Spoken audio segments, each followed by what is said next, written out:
every different kind of four-wheel racing you could imagine is happening this weekend, and they're all competing for gold, and they will compete to be the champions at the end of the weekend. It's really exciting. It's a lovely concept. There is a lot going on over this weekend. There has been a lot of action already. It's a lot to wrap your head around, so I say, why don't we take a look at a little summary what the Motorsport Games are all about.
Neil, I think it's fair to say the FIA Motorsport Games have something in store for every single motorsport fan out there, right? Yeah, I can't think of anything that's missing off the list. I mean, right now, there's touring cars happening over there, and there's drifting happening over there, which is why you can see so much tyre smoke.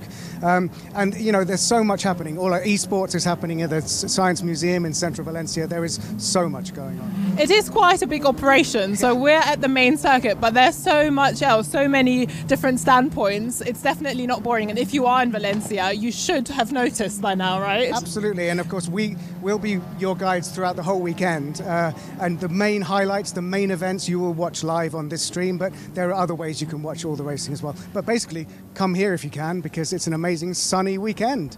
One thing that people in Valencia might have noticed is the opening ceremony, which was fantastic. You were there, I was there, I was just watching, you were working, but you did a fantastic job. It was beautiful, wasn't it? Thank you very much. It was spectacular. You know, it's the opening ceremony, and it was a chance for all the nations to shine, really, because very much like the Olympics, that's your one chance to fly the flag for your country, walk onto the stage, and it was beautifully organised, big, extravagant show, and yes, I played a small part in it as well.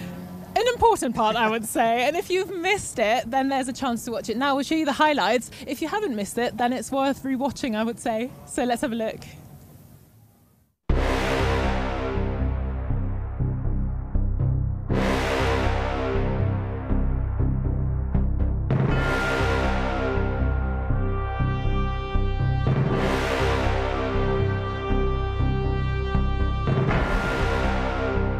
Ladies and gentlemen, welcome to Valencia. Welcome to the third edition of the FIA Motorsport Game. This event is the result of a dream shared with the FIA to create a true competition between nations.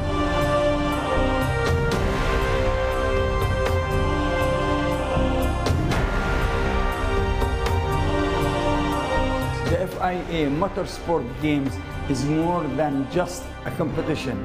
It is a celebration of our shared passion for motorsport. It is a privilege to witness this global gathering of talented athletes from every corner of the world.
are here to celebrate a very important event, the opening of the FIA Motorsport Games. The countdown for a weekend full of tests with the fastest pilots in the world starts today.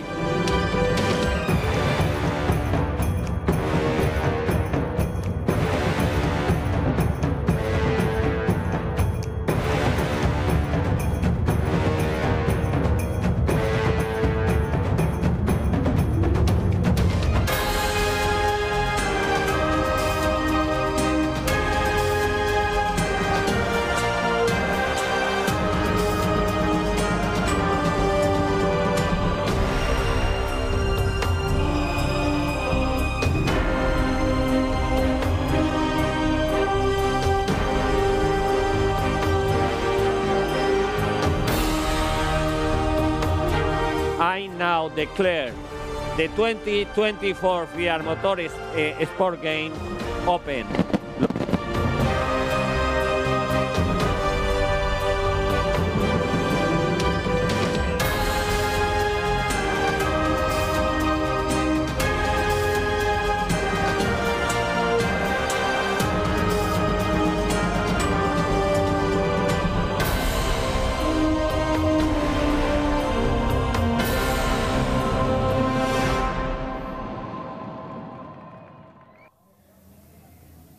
I am very excited to find out which nation will be taking home the trophy this time around.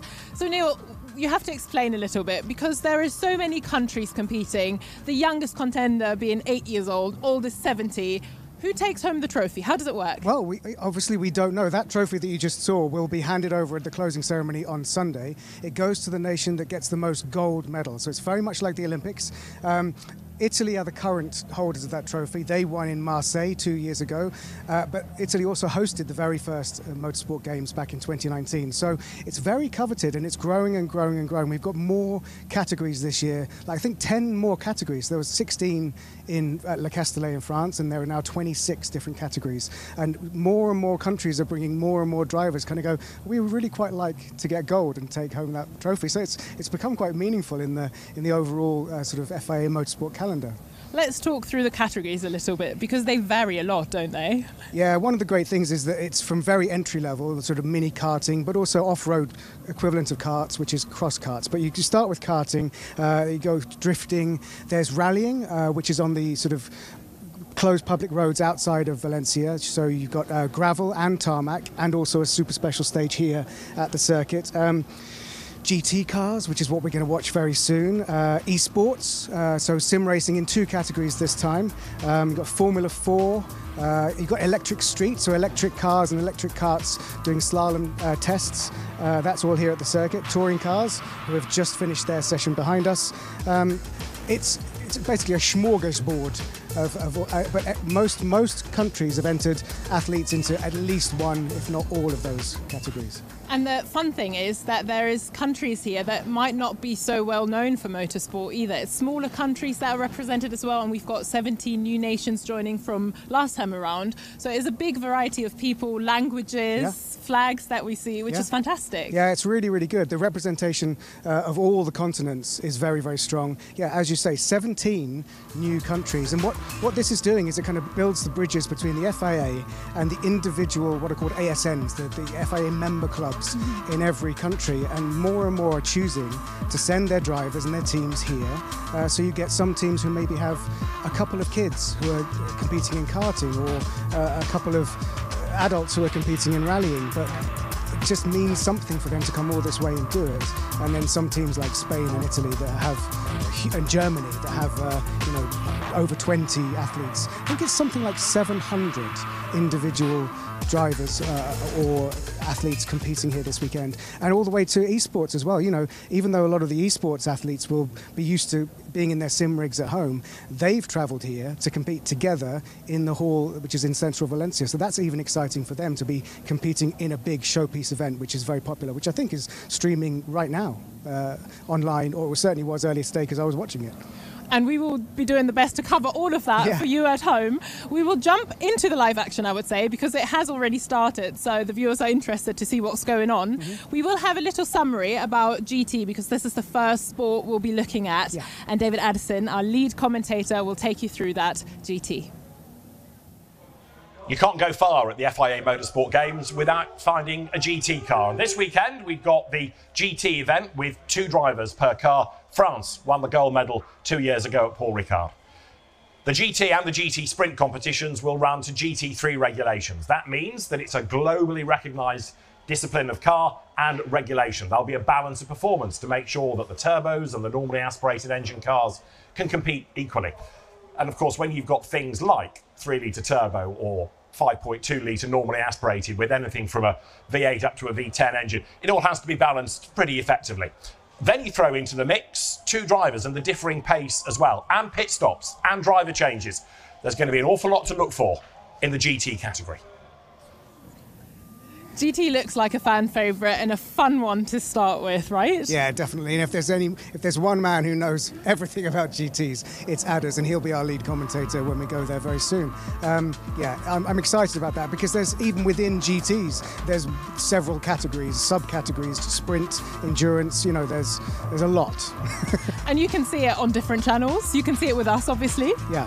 So if you're watching us now, thank you. You're very welcome. Please comment below. But wherever you are in the world, you're probably going to get some of these activities screened on actual TV.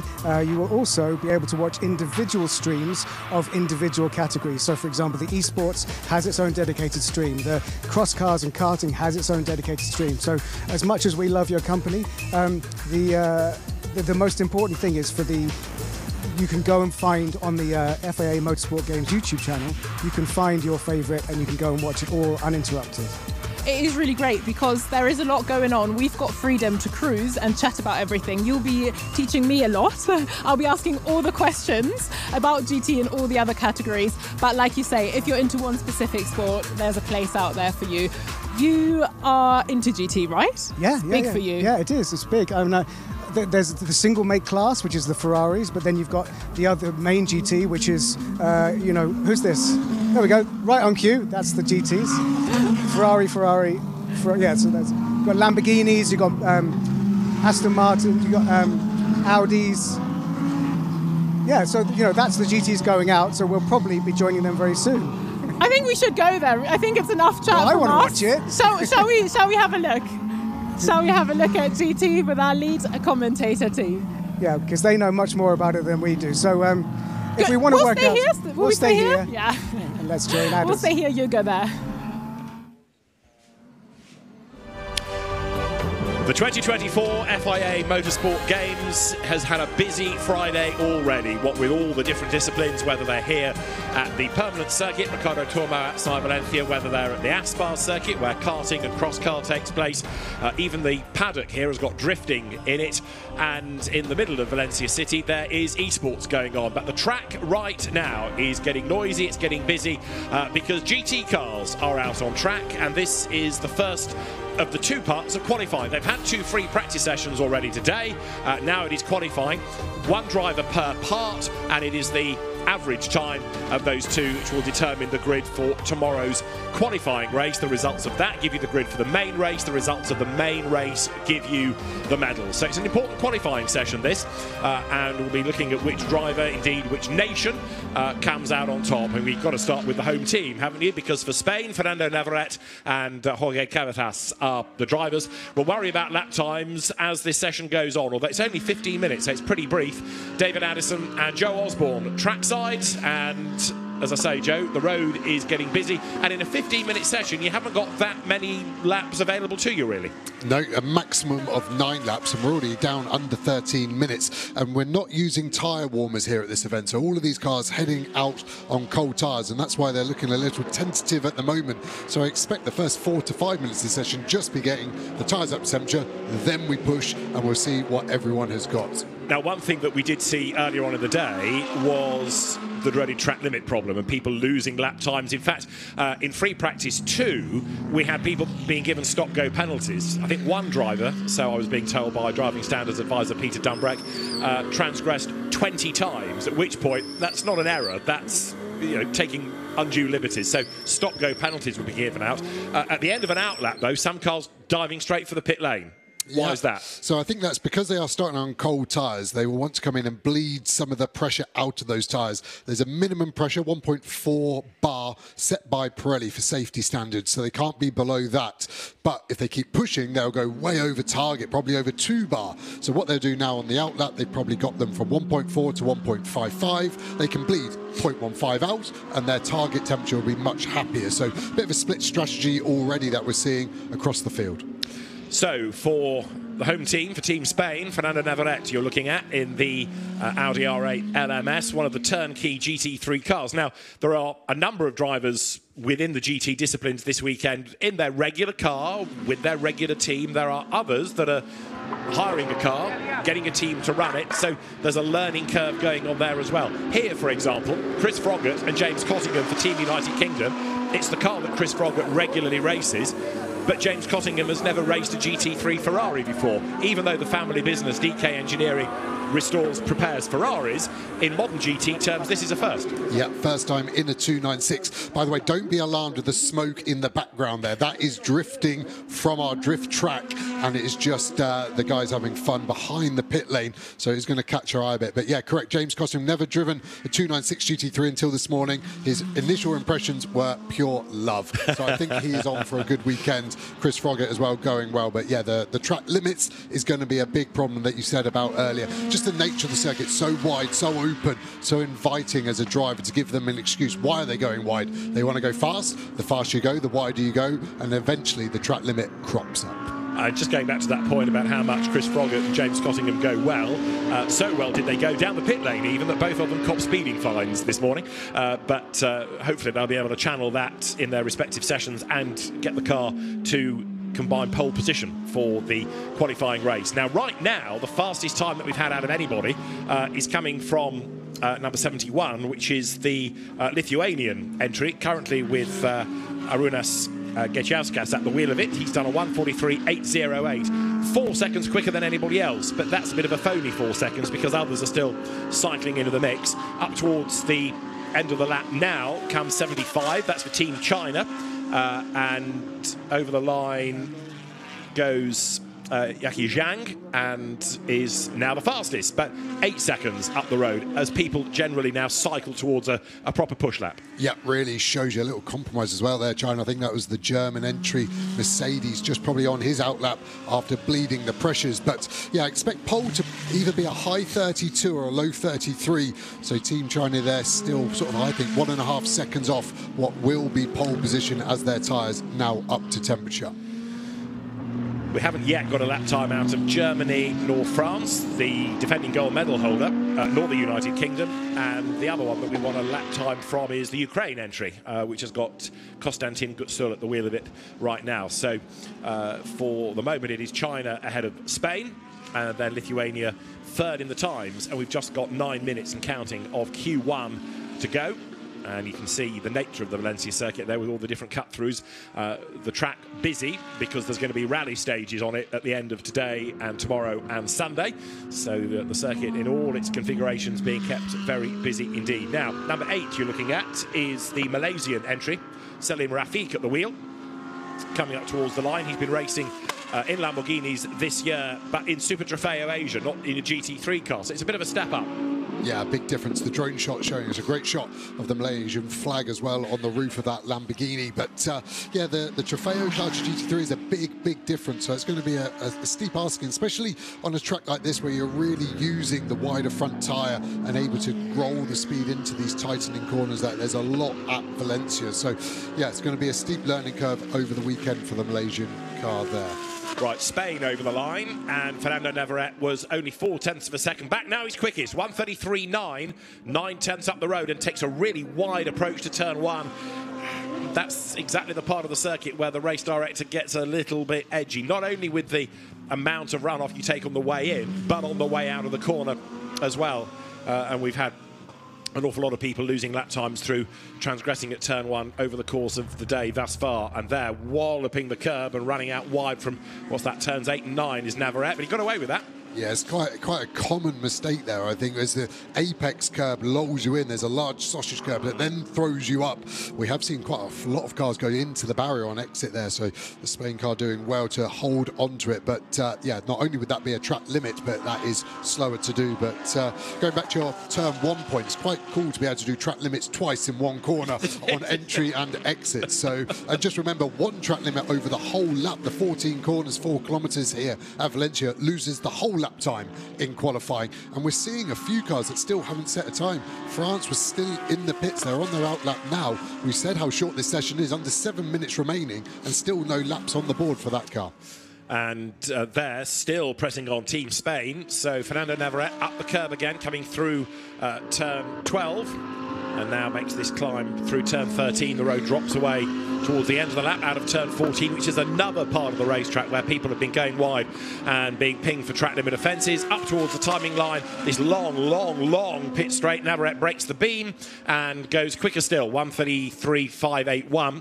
So now over a second to the good. But I still think when you factor in Hubert Haupt and Eric Debard and James Cottingham, it's going to get interesting. Cottingham's first flying lap is a 1:34.6 to put him 4th fastest, as you look there at number 71, which is then up to 2nd fastest now, the Lithuanian entry, Arūnas Gečauskas at the wheel of it. Yeah, and we've seen the British car there, still purple Sector 1 from Team Spain. So they are the fastest overall in Sector 1. Spain had purple Sector 3 as well to take the pole position lap at the moment provisionally, as we look at the United Kingdom car there coming through.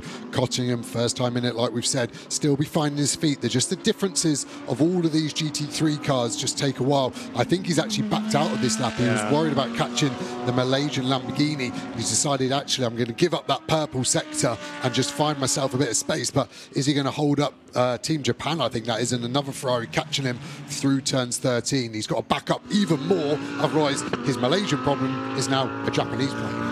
Exactly so. While all that's been going on, James Cottingham has lost an earlier lap time, so he's now got nothing on the board. So this next lap, he's going to have to be really good because he's got nothing to rely on. Eric Debard and James Cottingham, France and the UK, the ones that need a lap time. Cottingham's lap has just put him 10th, and Eric Debard has not yet done a lap time. He's not had anything taken off him. It's just that he hasn't done a lap, as far as I can work out. So James Cottingham is now 10th, but this lap, and you're riding with him, has got to be good with less than 5 minutes to go. So let's ride through with Team UK. Coming into turn 4, second gear. You can see on the dashboard there, up to 3rd, back down to 2nd. No, he's leaving it in 2nd, so not carrying the speed he was earlier. Coming out of here, you can see how tight and twisty and just how much these exit curbs especially want to take you out there and give you a track limit penalty. You cannot cross the white line with all 4 tyres. That's the rule. Coming through the flat-out kink, turn number 7. Going to have a hard brake here. 4th gear, you see the rear of the car snap, and that's why we've gone in a little bit deep at turn 8. I think he just touched the curb on entry. That just loses us a bit of rear stability. Then the car snaps out on the brakes again here. Turn 11, late apex. It looked like he was going in too deep. That is the line. You want to get the exit speed on this short straight into 12. Careful of the apex curb. This is the large sausage curb we saw Team Spain hit and go into the gravel. Flat out through 13 and down the hill. Super hard to get your braking point here because it is downhill and never straight. The car doesn't want to stop as efficiently as it would on a nice straight flat bit of tarmac. That looked like a fairly decent lap from Cottingham. Let's see where he breaks the beam. I've also seen Team Spain have lost their fastest lap, so their provisional pole position has gone. That 33.5 that they did is actually, they've gone all the way down where they now T6. So track limits are a hot issue here. James Cottingham 2nd, and at the end of this lap he's going to encounter traffic, so James Cottingham getting himself up to the pointy end. There's more to come from Team Germany. Hubert Haupt, here he is, up towards the line, and Patron goes quickest then, so Mercedes number 4 for Team Germany, 1:33.1. News buzzing around the paddock that for next season the Haupt Racing team is going to be running Ford Mustangs, and a full GT World Challenge Europe programme is on the cards, and that's going to be something to savour. Hubert Haupt, who these days is a very successful, wealthy real estate dealer, but go back to the early 1990s, factory Audi driver, raced in single-seaters in America, and still a very, very quick racing driver, even if he drives a desk more than a car these days. But it's his team, and he does as much racing as he can, and this is the dark horse, I reckon. Team Switzerland, it is Dexter Müller and Yannick Mettler as the two drivers. Dexter Müller is behind the wheel at the moment, and it's an interesting livery the car has got, but it works well. Dexter Müller, very experienced in terms of GT racing, both in GT classes and in the Le Mans Cup against prototypes. Hubert Haupt is going quicker still, but Müller 9th is going to be an improver as well. Yeah, the good thing with Müller and Mettler is they've been teammates for the past 3 seasons as well, so they know each other very well, and with the SPS team that run a very fast Mercedes, so I think they're probably the overall package that you would look to for race wins, just purely on how much they've done together. A lot of nations obviously bringing drivers together for the first time, so always hard as a driver to just get on with a new teammate, agree on the car setup, even the run plan. There can be some friction, which is always fun with your teammate. You're always trying to be polite, but sometimes that goes out the window when you're a selfish racing driver. Is how on a lap, purple sector 1, slightly slower in 2, but not by much. Chance to improve there, and he does into the 32s. That's where I thought Paul would be. And there's his co-driver Finn Wiebelhaus looking on, the 18-year-old German, who is another very quick driver. So Germany, I think we've got a decent chance in this. For the home team, for Team Spain, down to 8th now is Navarrete, so he comes out of turn 14. He'll get one more lap out of this before the flag, but he will take the flag at the end of the next lap. And he's up to 2nd. Good effort then by Fernando Navarrete, 1:33.46, and then he's got the lap time taken off him. So cancellation of lap time, track limit offences. So it's like the snakes and ladders game, isn't it? You go up, you go down. Yeah, as we see the Malaysian car parking up for the session, they're not going to get back out, so they're currently in 12th position, so not sure if a problem there. They're deciding to save the tyres a little bit. There's only 4 sets of tyres for the whole weekend for this race, so the teams are sort of split on strategy. Some teams talking about only using 1 set of tyres for the whole of qualifying, so it'll be interesting to see if they take those tyres off and put a fresh set of Pirellis on for the second driver.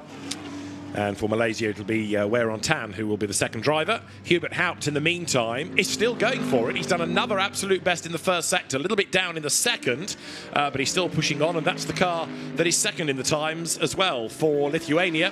So Gečauskas up through turn 13, also going for it, and should be an improver. The margin is 0.8 of a second betwixt the two. So Hubert Haupt is going to escape and get one more lap out of it. He's done a 1:32.733. He's gone quicker again. And Gečauskas takes the checkered flag, and he does a 33.399. So he's brought the gap down by 0.2.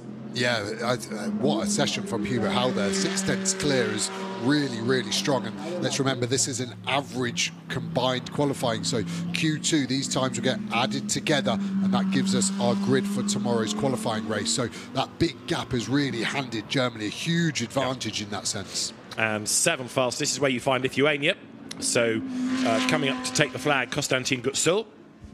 As 2 years ago, if you think back to Paul Ricard, when we were having the Motorsport Games in Marseille, there was a huge amount of support for Team Ukraine. No doubt it will be the same again this weekend, and it's great to have them here, great to see the competitiveness. And it's a lap abort it, as into the pit lane comes Gutsul.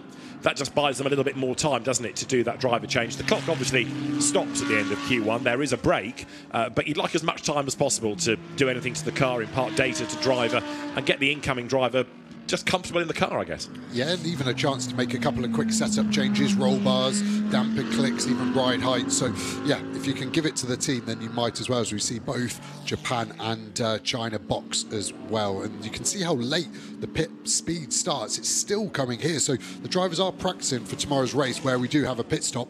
Obviously, the quicker you come in, the less time lost is a positive. Down the pit lane, past the podium. And then they'll return to their teams. The pit garage is, of course, being used by the GT teams and by Formula 4, the touring cars and the one-make GT teams in the paddock. Then, obviously, they will camp in the pit road. There is James Cottingham. So, in the end, 4th.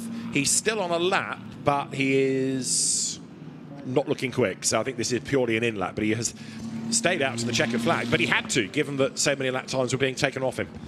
Yeah, and they did the strategy, didn't they, where they did an out lap, came in, bled pressures, and then went out again. So they only had 10 minutes of the 15-minute session to set a lap time. And when you're losing 90 seconds every time you do a track limit, you can see suddenly you didn't optimise your performance. But talking about optimised performance, that is exactly what Team Germany did in that session. And just to make the point that the regulations for the GT discipline allow you to have a bronze and a silver, or if you want 2 bronzes, but definitely not 2 silvers. So ideally, it's a sort of pro-am format, but silver and bronze, the maximum driver grading you can have. Yeah, and every team using that, apart from Japan, who have got 2 bronzes. So it'll be interesting to see in Q2 if Wakasaki can be somewhere in the mix of the silvers. He's almost got no fear there. He's the only bronze. So everyone would expect him to be towards the rear because that is what his grading alludes to. But he may have a nice attitude where he's got nothing to lose. New boots for Team France, and it will now be Paul Everard to get on board. The driver that we're about to talk about will be the start driver for the qualifying race. So you qualify in Q2, you start race 1, and then it's the other driver, obviously, that will start the main race, and it's the main race where we have the medals. So, well done, Team Germany, for provisional pole position, but we need to see what happens in Q2 to determine a proper order for that grid. Q1 headed by Team Germany, Hubert Haupt the driver, Lithuania second, China third, fourth for the United Kingdom, James Cottingham from Team France's Eric Debard, and Konstantin Gutsul for Ukraine. Japan seventh, ahead of Switzerland's Dexter Müller. Home team Spain, 9th from Qatar, Chinese Taipei and Malaysia, rounding out the 12. Now, though, the driver on the right of that graphic will take over, and you'll add his time to the driver that's just been out on track and get the average for the grid for the qualifying race for GT.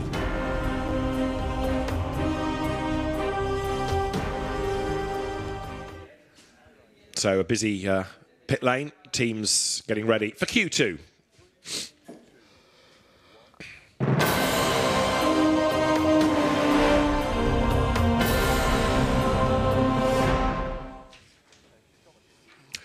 Q1 for the GT discipline at the 2024 FIA Motorsport Games began with Team Spain looking rapid as Fernando Navarrete was out on track and was quick early on, but then others started to get into their cycle and depose him, and he also lost laps through track limit offences as well, and that inevitably was a big factor within the session.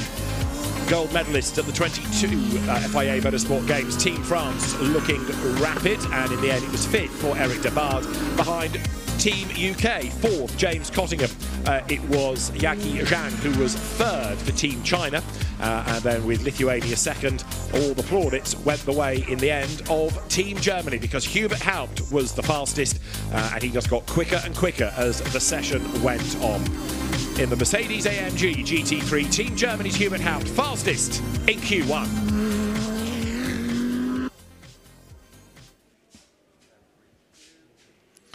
So drivers getting themselves ready for Q2. 15 minutes on the clock once more. 1 or 2 surprises maybe. Switzerland I thought could have been a bit quicker in that opening session, but it's where they are on the grid. It's what the average is going to be that will determine. 1 or 2 cars yet to be ready. Look, wheels not yet on Team China, but you don't necessarily have to be out right at the very start. And even though it's a smaller grid, it's again important to get some clear track space. But Team Germany's Hubert Haupt has done a cracking job, and Antonio Rankin is in the pits with the fastest man from Q1. Hubert, a brilliant lap to represent Team Germany. Yeah, it's fantastic. In the moment we are P1. I hope it stays like that. Proud to race for Germany here in Valencia. Beautiful weather, cars running, so everything's good. Now, you've got plenty of time, obviously, to enjoy it out there and really get a feel for the car. Do you think that you'll be able to continue this across the weekend? Yeah, hopefully. I mean, the car is good. I think the setup is really good and we are quick. So if we don't do any stupid mistakes, we should be on the podium. Of course, this is all in good spirits and it's a lot of fun to see you guys out there. What does it feel like to represent Team Germany? Yeah, it's really something different. I mean, usually you always race for yourself, for your team, with a teammate. But to race for Germany is a special honor. It's something special. Especially a team with so much history in motorsports and as a country a real centre of the world for that kind of thing. Do you feel that that carries with you today? You always have a certain push. I mean, there's so many amazing race drivers coming from Germany. There's so many titles won from Germany drivers. So yeah, it's an honor. But on the other side, also it gives you some more adrenaline not to do anything stupid. Well, you've been doing great so far. Thank you very much. Thank you. So a happy Hubert Haupt, fastest thus far, and as we've been making the point during that first part of the qualifying period, a huge amount of experience. He had quite a few years off from racing to go and build up businesses after his, if you like, professional career stopped. But as an AM plus, he's not really an AM, it's unfair to call him that, but he's a very, very accomplished, experienced and quick driver, and he makes a valid point about representing his country. Yeah, okay, this might not be part of a championship, but that's not to say that people aren't taking this seriously. They're all here to win. Yeah, and you're right, he's probably one of the shiniest bronze drivers we have. These driver grading, so important to keep GT racing fair. The FIA deciding each year on what grading, but he is definitely at the top of his game, and hence why he was on pole position by 6/10. But yeah, to represent your country, to have that sort of patriotism, to really bring it home, must add more pressure than performance, would be my only sight on that. Now, Finn Wiebelhaus, who will take over, has been racing for the Haupt team in the ADAC GT Masters this year, and he is going to be the incoming driver. So it's, without being ageist about it, the sort of old master in Hubert Haupt, the young gun in Finn Wiebelhaus, and he will drive for Team Germany in the single-driver GT Sprint on Sunday. We'll worry about that in a couple of days' time, but that's another of the disciplines at the FIA Motorsport Games this year. Wiebelhaus has been a very rapid driver all season. He's been racing in the GT Winter Series as well, but it's going to be fascinating to see how he shapes up against one or two other drivers with huge amounts of experience, like Yannick Mettler, Paul Everard and Chris Froggatt. Yeah, and I think the line in the sand that Haupt was put there as a 32.9 benchmark lap time. I don't think there's going to be more than a second between the silver driver and the bronze driver in that Team Germany car. Such a good job Hubert Haupt did there. Now, we're almost ready for Q2. Before we do that, though, let's hear from Fernando Navarrete, because he is representing Team Spain. He's been out on track and he's now with Antonia. Fernando, first of all, a home race today, a really lovely weekend for you, and you do seem to have good pace. Yeah, I think I do a good lap, but another time the track limits is horrible for me. I have not the total control to the car because it's my first time with Audi, and we will see in the race. I expect to do better. It seems to be a really nice occasion to try a new car and try new machinery. How have you found the R8 so far? Well, it's new for me. No, I don't make tests. I don't make tests nothing. But it's an incredible opportunity for me to be in Spain, my country, my home, and for sure I try to push hard in the race. Best of luck. Thank you. Thank you.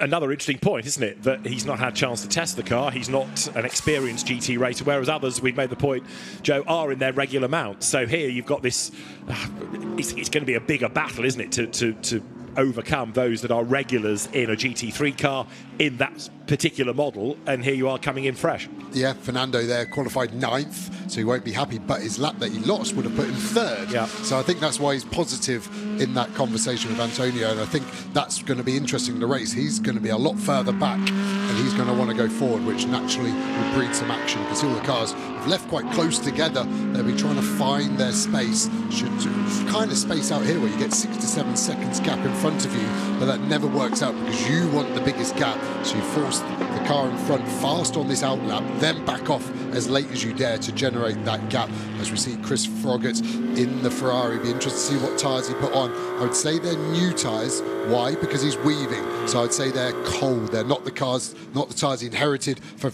James Cottingham, which would be hot. What are Japan going to do? Just trying to spot those tyres. Already stickers on there. Look like a used tyre to me. A little bit of pickup on the front left tyre. Trying to save a new set for the race potentially. So yeah, a lot of strategies at play here at the moment. And it is going to be for Q2 Shigekatsu Wagisaka at the wheel of Team Japan's Ferrari. That car that is operated out of the AF Corsa stable, ready to go.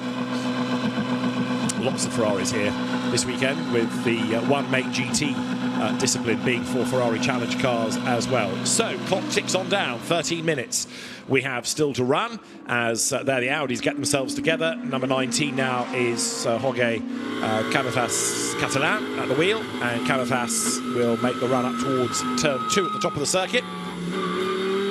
But the two Audis of Team China ahead, then Team Spain behind, trying to make sure they've got clear track space. It's good for China at the minute.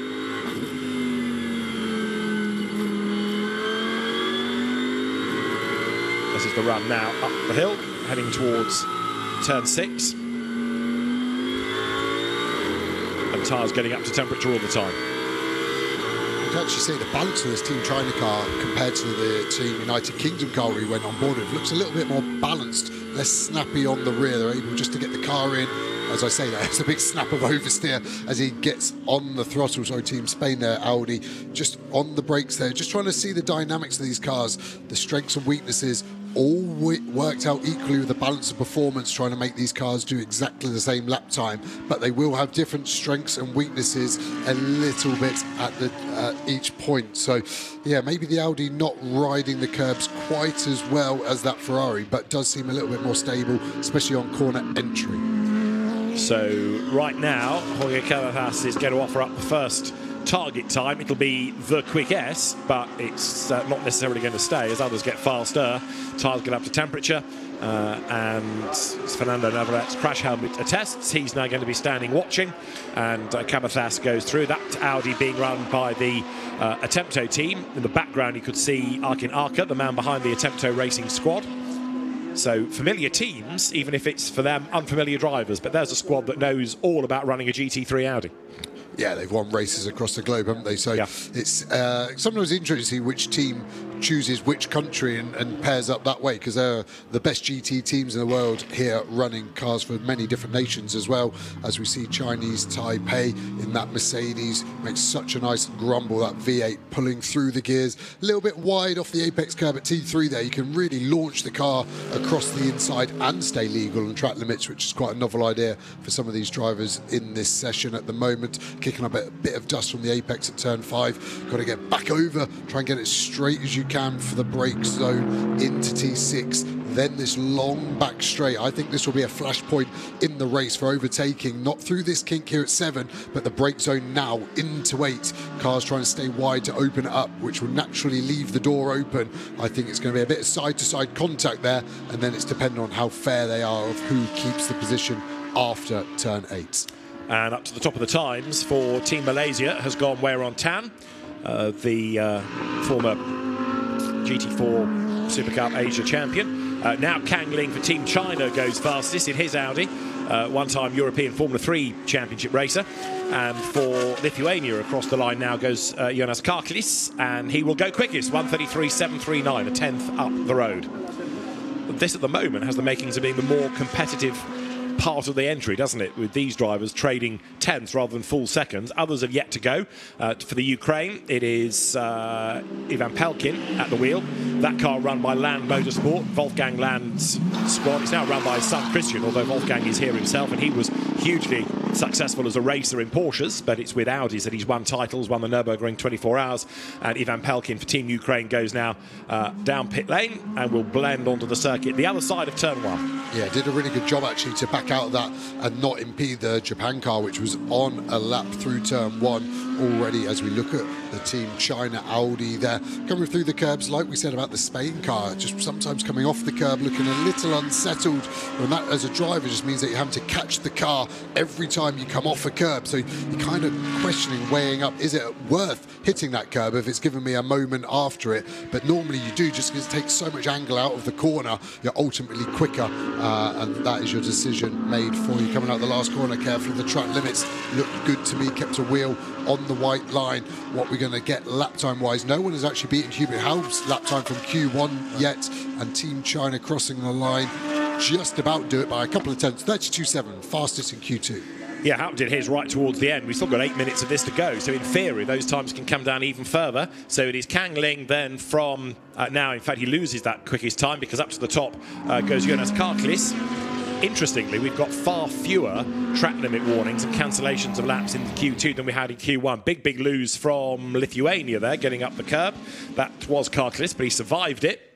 And has he had a lap time taken off him? He was, I thought, the quickest, but it's gone back to being Kang Ling once more. Meanwhile, it is China, Lithuania, Spain, the top three, Japan fourth, Team Malaysia fifth, and then Chinese Taipei rounding out the top six. But sort of aping what we saw in Q1, still plenty of nations that have yet to do a first flying lap.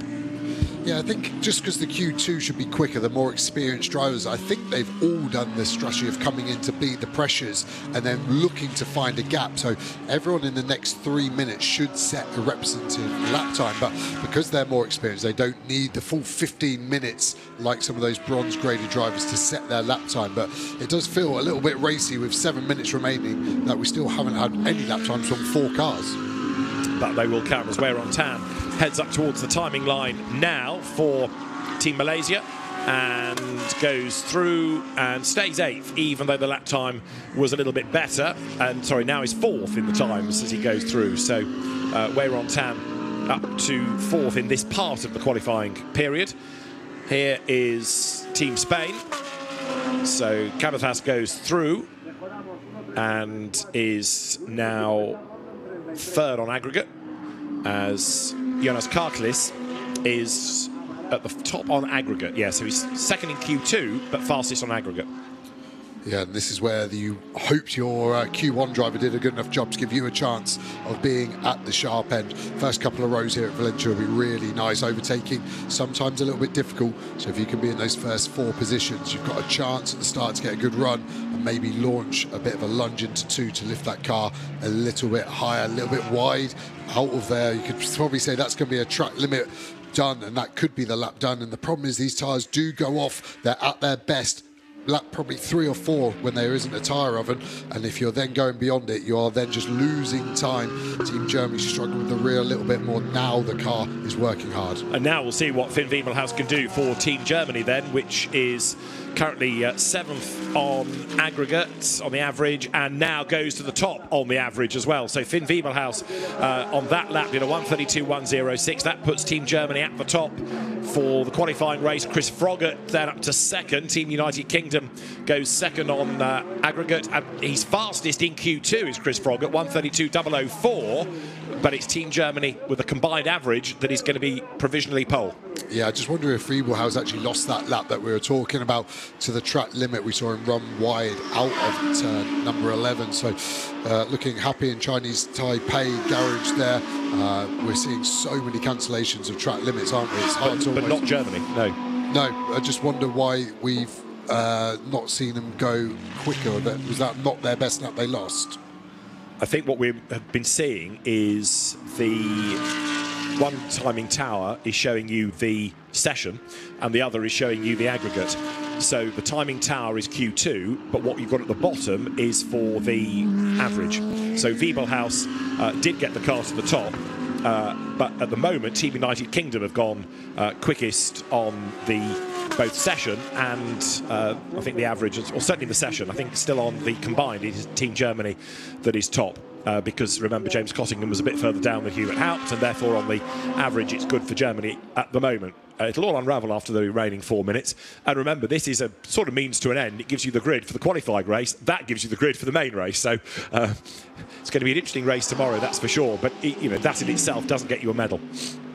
Yeah, we see Wiemelhaus actually improved to a 31.9, so he's now a 2nd quicker than his teammate Hubert Haupt, like we thought he would be, but he only obviously needs to be within 6/10 of any car to be combined pole. Such was Haupt's job, as we see Team France running wide. I feel like I'm dobbing everyone in for track limits, but it is in front of us, and obviously all the stewards here able to see it, and then we really cement our case for a track limits on this lap coming out of turn number 6. So this is Paul Everard, who we know is very rapid indeed from his time spent in the GT World Challenge Europe, and Paul Everard then comes now down to the completion of a lap. He had done a personal best early on. There's nothing yet on the timing screen to say that this lap's going to be taken off him, but even if it's not, it's a little bit scrappy, and you would wonder whether it's going to be a significant improvement.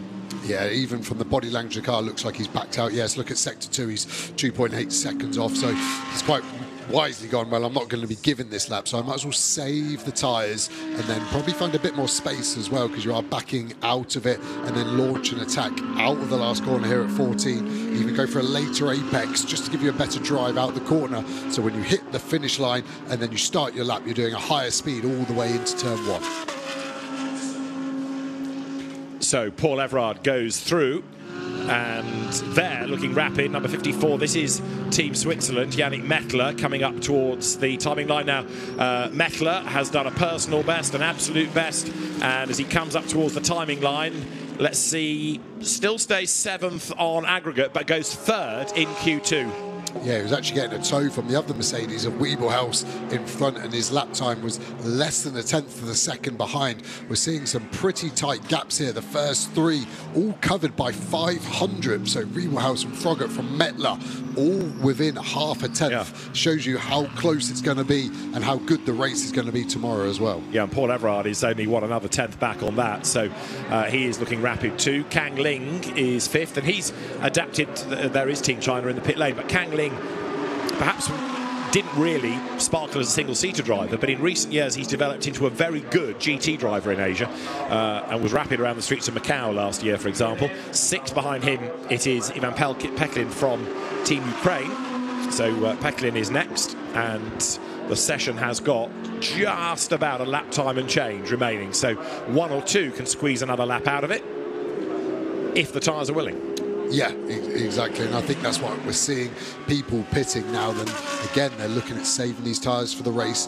Every lap you take off is 4 kilometres less on the tyre. That might be the difference if you're trying to overtake someone in the race tomorrow. Still looks like Wiebelhaus is pushing hard. This lap at the moment is good enough to potentially improve. It's all about sector 3 here. When you add up the first 2 sectors, get a bit of a slipstream off Qatar in front in the Porsche as he crosses the line. Can he beat a 31.9? Is it going to be close? Just about. Look at that for consistency. Purple sector 3, he just about improves his time. And here comes Mettler over the line. Disappointing though that, because it started off nicely, but slower in sectors 2 and 3. So Team Switzerland are 3rd in this part of qualifying, and a big lose for Ivan Peklin, rattling it over the curb, coming through turn 12 for Team Ukraine, but he survived the moment. Yeah, huge snap of oversteer. Again, saying about the Audi not looking happy off the curb. I think Peckling then did a mega job to catch that. That would have been a full 180 degrees of opposite lock on the steering wheel. So good save from Team Ukraine there. Chinese Taipei, pushing on into turn 12. We talk about characteristics of cars. The Mercedes curb riding attributes are probably the best. So if you see that car smashing the curbs around this lap, don't be surprised, because the car takes it so well. Chinese Taipei then coming up towards the end of the lap, and for the nation it is Yang Lao at the wheel. Checkered flag will greet him, and Yang Lao, Peter Yang, goes through 11th on aggregate, and we've just had an improvement as well from Team France, I think, as Paul Everard went by. Now, we haven't seen much of Porsche in the session, but for Team Qatar, Khanin Salah Al Mahid is at the wheel with the Qatari entry. Looks great in that colour scheme. Yeah, beautiful, and the sound of it as well. The flat 6 coming out of turn 14, they're screaming all the way down. Going to break the beam for one final time in this session. Can he improve? Not quite, but it was close to his best. An average of a 1:35.0 is going to see them line up 10th tomorrow in our qualifying race. So Al Mahid goes through 11th in this part of the session, 10th on aggregate. So Finn Wiebelhaus fastest in Q2, but it's the combined average we need to be looking at that will determine the grid. But the good thing about that session, we've seen it's going to be competitive. Drivers have had yet more track time, and if they're new to the car and the circuit, which of course is the other leveler in all of this, they've done a bit more learning, and people have got through without any dramas and any damage, which is good to see. Yeah, but I'm also interested to see how lively the cars are, so I think it's going to breed good racing, because the drivers aren't having it easy, relatively low grip out there, some of the drivers complaining about. So whenever that's like that, it means it's harder for the drivers, which gives us more action. You see the cars being waved back into the paddock, technically running like reverse garages here. The cars are actually facing out the back of the garages to allow better fan access to be able to see all these beautiful cars and hard-working teams. something that we trialled in the very first FIA Motorsport Games at Vallelunga, and other championships have used that for the fans in domestic events. But the paddock here, particularly tomorrow and Sunday, when people aren't at work, is going to be very, very busy indeed, given that there's a lot to see. There is the ASN village, there's the merchandise area, and the drifting has its own track within the paddock. There's enough space to give the drifters plenty of room. And in turn, they respond with plenty of smoke, and that's been the busiest area today. There's also the service park for the rally competition. That comes to the track later on this evening. It's out on the stages around Valencia at the moment, but it is all a very, very busy paddock indeed around the Circuit Ricardo Tormo. So some of the cars, I mean, Joe's touched on, they're going to their garages. Some have to go to scrutineering as well, and their garage will be accommodating the cars very shortly. Others still making their way into the pit lane. And as far as the GT discipline is concerned, they will have the qualifying race tomorrow. We'll be on air for that at 10:50 local time, and it's a 60-minute race with the mandatory pit stop between 25 and 35 minutes, and that determines the grid for the main race, which will be later on in the day, around about 4:30.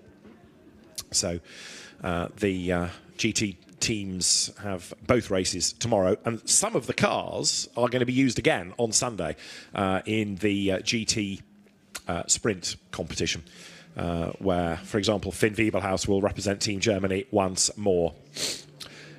So drivers down the pit lane at the end of Q2 for the GT cars.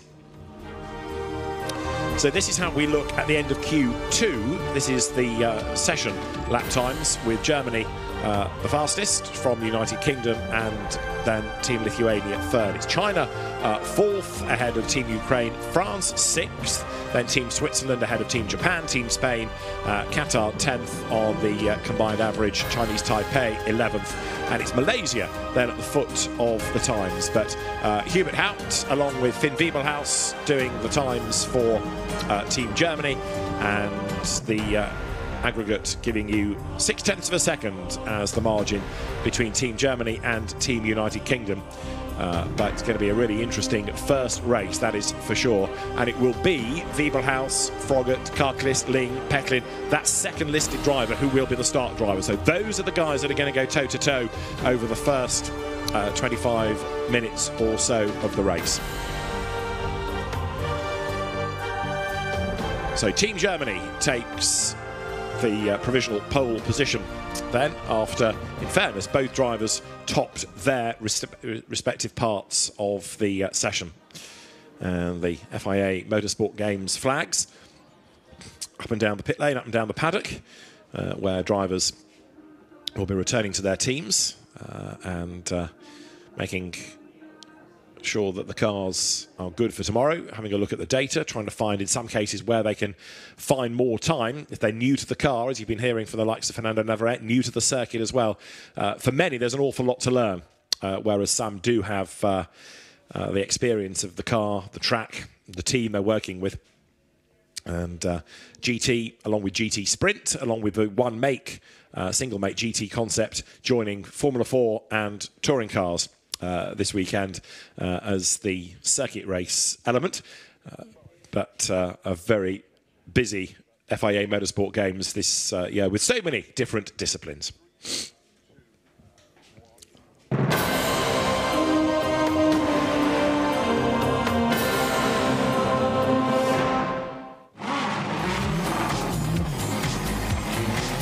Q2 for GT got underway with 15 minutes ahead of the teams, and it was Kang Ling for Team China who was looking rapid early on. But as others started to get through their run programme, the time started to come down, and it wasn't long before Lithuania and then ultimately Team United Kingdom and Team Germany were able to put themselves up at the pointy end of the order. Paul Ebrard for Team France had a lap spoilt by one or two moments of running wide. Yannick Neckler in the meantime for Team Switzerland was still pressing on as well, and getting himself up to third in Q2. Second, though, would be Team United Kingdom Chris Froggatt doing the driving duties. But following the good effort of Hubert Haupt in Q1, his co-driver Finn Wiebelhaus topped the times in Q2 and gave provisional pole position in the GT discipline to Team Germany.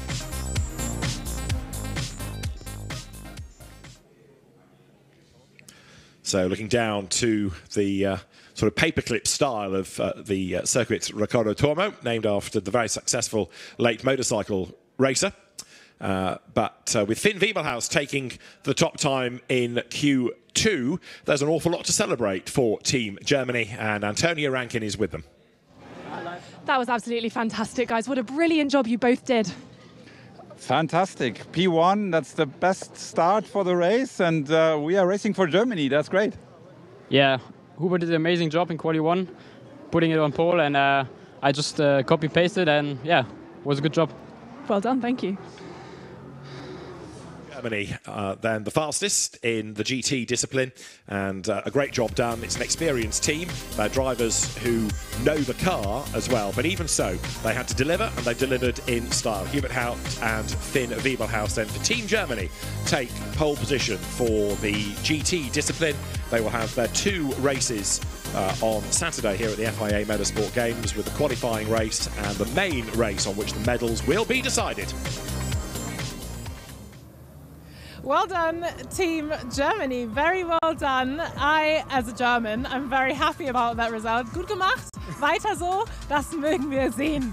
Anyways, back to English.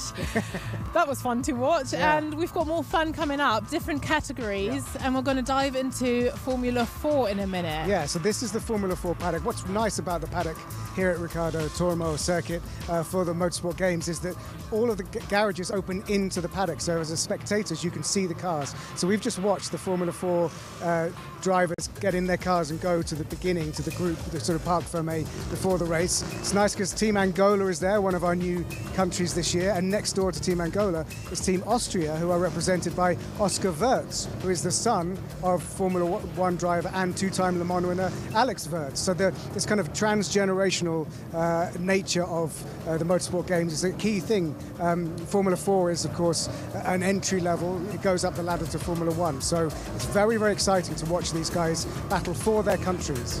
And I think Formula 4 is so special as well because for these drivers, it's a big platform to show what they can do. As you say, they might go up the ladder, up to the pinnacle of Formula 1. They might come from karting. That's where a lot of the Formula 1 drivers have started as well. So it's a great spot to show what you can do, right? In fact, yeah. I mean, we have a success story from the last Motorsport Games to this one. You know, Kimi Antonelli has made it to the Formula 1 grid. He was the winner of the Formula 4 gold medal in Marseille 2 years ago. So it's a direct transition from here to the very pinnacle of motorsport. Also, by the way, I love the fact that the spectators can see all the rally cars, the historic, the Rally 4, the Rally 2 cars being prepared, and get covered in the smoke of the drift cars that are happening as we speak. There's so much going on. You're getting way ahead of yourself. We're sticking with Formula 4 for now. It's too much. I'm yeah, like a kid in a candy shop. David Addison has got another explainer video of Formula 4, so let's take a look at that before we go into all the other categories. The single-seater action this weekend comes from Formula 4. And F4 is a hugely significant class of racing. Why? Because it runs to an international set of regulations, and you'll find it now all the way across the globe. Everybody this weekend has the same machinery, a Tata's chassis with the modern Halo device, making it not only a safe car, but a contemporary single-seater. They all have Abarth 1400cc turbocharged engines. They all run on a racing tyre. Hopefully it's only going to be slicks this weekend. And again, with everybody having the same equipment, it puts the emphasis on driver and driver ability. There's a qualifying session to determine the grid for the qualifying race. The results of that sort out the grid for the main race, and that is where the medals are going to be scored. 2 editions of the F4 competition have been held so far at the FIA Motorsport Games, and Italy has won both times. That's set to change this weekend. Yeah, Formula 4 is exciting, but one that you've been looking forward to, that you've already mentioned, is the drifting, which we are constantly surrounded by because of the smoke. Yeah, we can hear it, we can smell it, but you can watch it. It's got its own stream, and it's brilliant because it's just over there.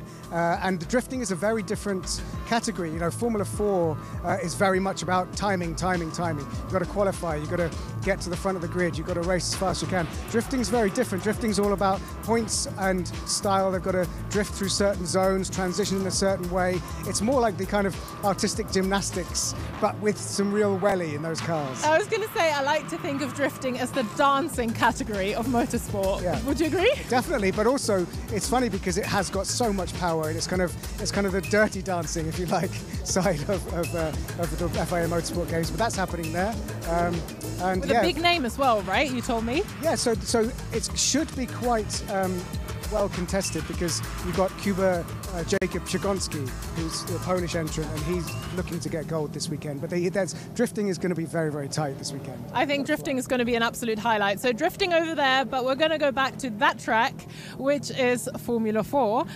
It's currently happening. Yeah. So they're basically, they'll have come out of these garages, they'll have driven around there, and David Addison is going to talk us through it with Joe Osborne. And what you have to remember is that a lot of these compete in their own individual national championships. It's very unusual. It's only really the Motorsport Games that brings them all together to compete on track at the same time. Let's have a look at some Formula 4 because that's what's happening here now.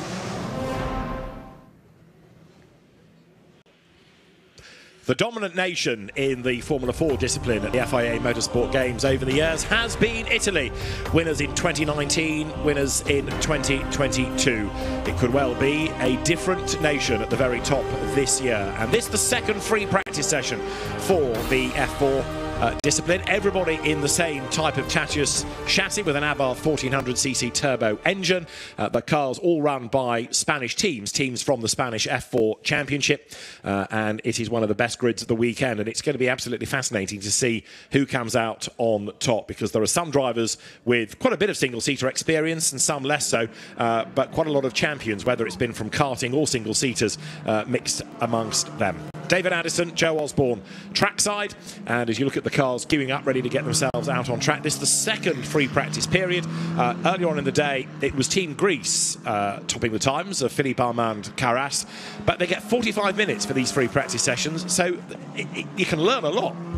Yeah, I mean, it's a long time in an F4 car when you think about how long their races are. So they typically will split this into 3 15-minute runs with gaps in between, do some setup changes, do some driver coaching. Obviously, they're at the start of their single-seater career in F4, so the driver coaches will be downloading the data and the video and giving them improvements to do on the fly in the session to go and find some more time. The top 11 in free practice 1 covered less than a second between them, so very tight already. And we saw Team Greece clear from Spain, from Israel, Portugal, Peru, Australia, Sri Lanka, United Kingdom, Serbia and Brazil. So a real nice mixture of historically strong in motorsport games teams and some new ones in the mix as well. So at the moment, very hard to call after one 45-minute session. Let's see how it looks after this second one. And they will have a 25-minute qualifying race and then a 30-minute main race for the medals. So the drivers with, as we made the point, lots of track time available. The final circuit race discipline of Friday at the FIA Motorsport Games before the circuit becomes a rally stage. We've already got drivers under investigation for, in the case of the driver of Team Israel's entry, Ariel Alkin, crossing the white line at pit exit. So that's going to be looked at by the stewards, who had an awful lot to look at with the dreaded track limit issue in free practice 1. We had a look, Joe and I, just at where the corners were that people were transgressing, and it was mainly turn 1 and turn 14.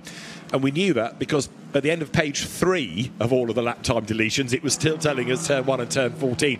But the fact that it was 3 pages long illustrated just how many people were doing it. Yeah, really, really difficult here at Valencia, the track limits, because it is so wide and open. You can see that shot there, and the cars just want to dip a wheel over the curb, and then that is a track limit. As soon as that last wheel of 4 has crossed the white line, that is illegal. As we look at Team Portugal, a nice bit of space. You can see the cars queuing up on pit exit, just getting ready to do a practice start. So important in single-seater racing from a standing start, as that would be track limits out of turn 4. It just depends whether you get caught out of 5 as well. So some corners heavily policed, some more relaxed. And Francisco Machido has been a double Portuguese karting champion.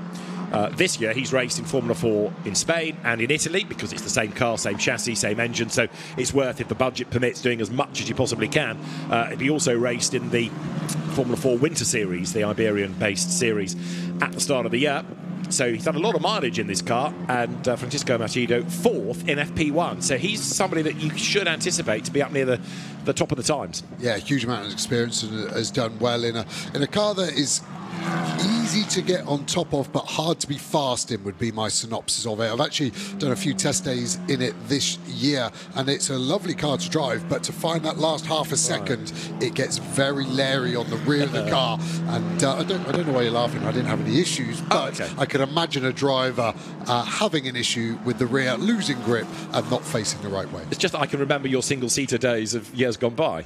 I technically didn't lose rear grip. I lost all grip as I was upside down, hurtling through the air. You gained altitude, even if you lost grip. Yeah. Ariel Elkin from Team Israel, under investigation for crossing the white line at pit exit. He's now lost 2 successive lap times for track limits at turn 1. But he's the fastest.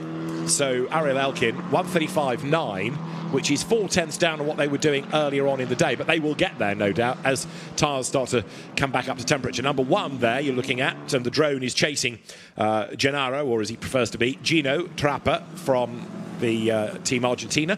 And he is 6th in Formula 4 Brazil. He's had a win at Interlagos. He's also raced in F4 Spain this year. Quite a few drivers have come to race in Spain with a view, I think, to just gaining a field for working with a team, getting used to the culture even, if it is not the track, but in anticipation of the motorsport games. Those that race in F4 Spain do not drive for the same team in the motorsport games.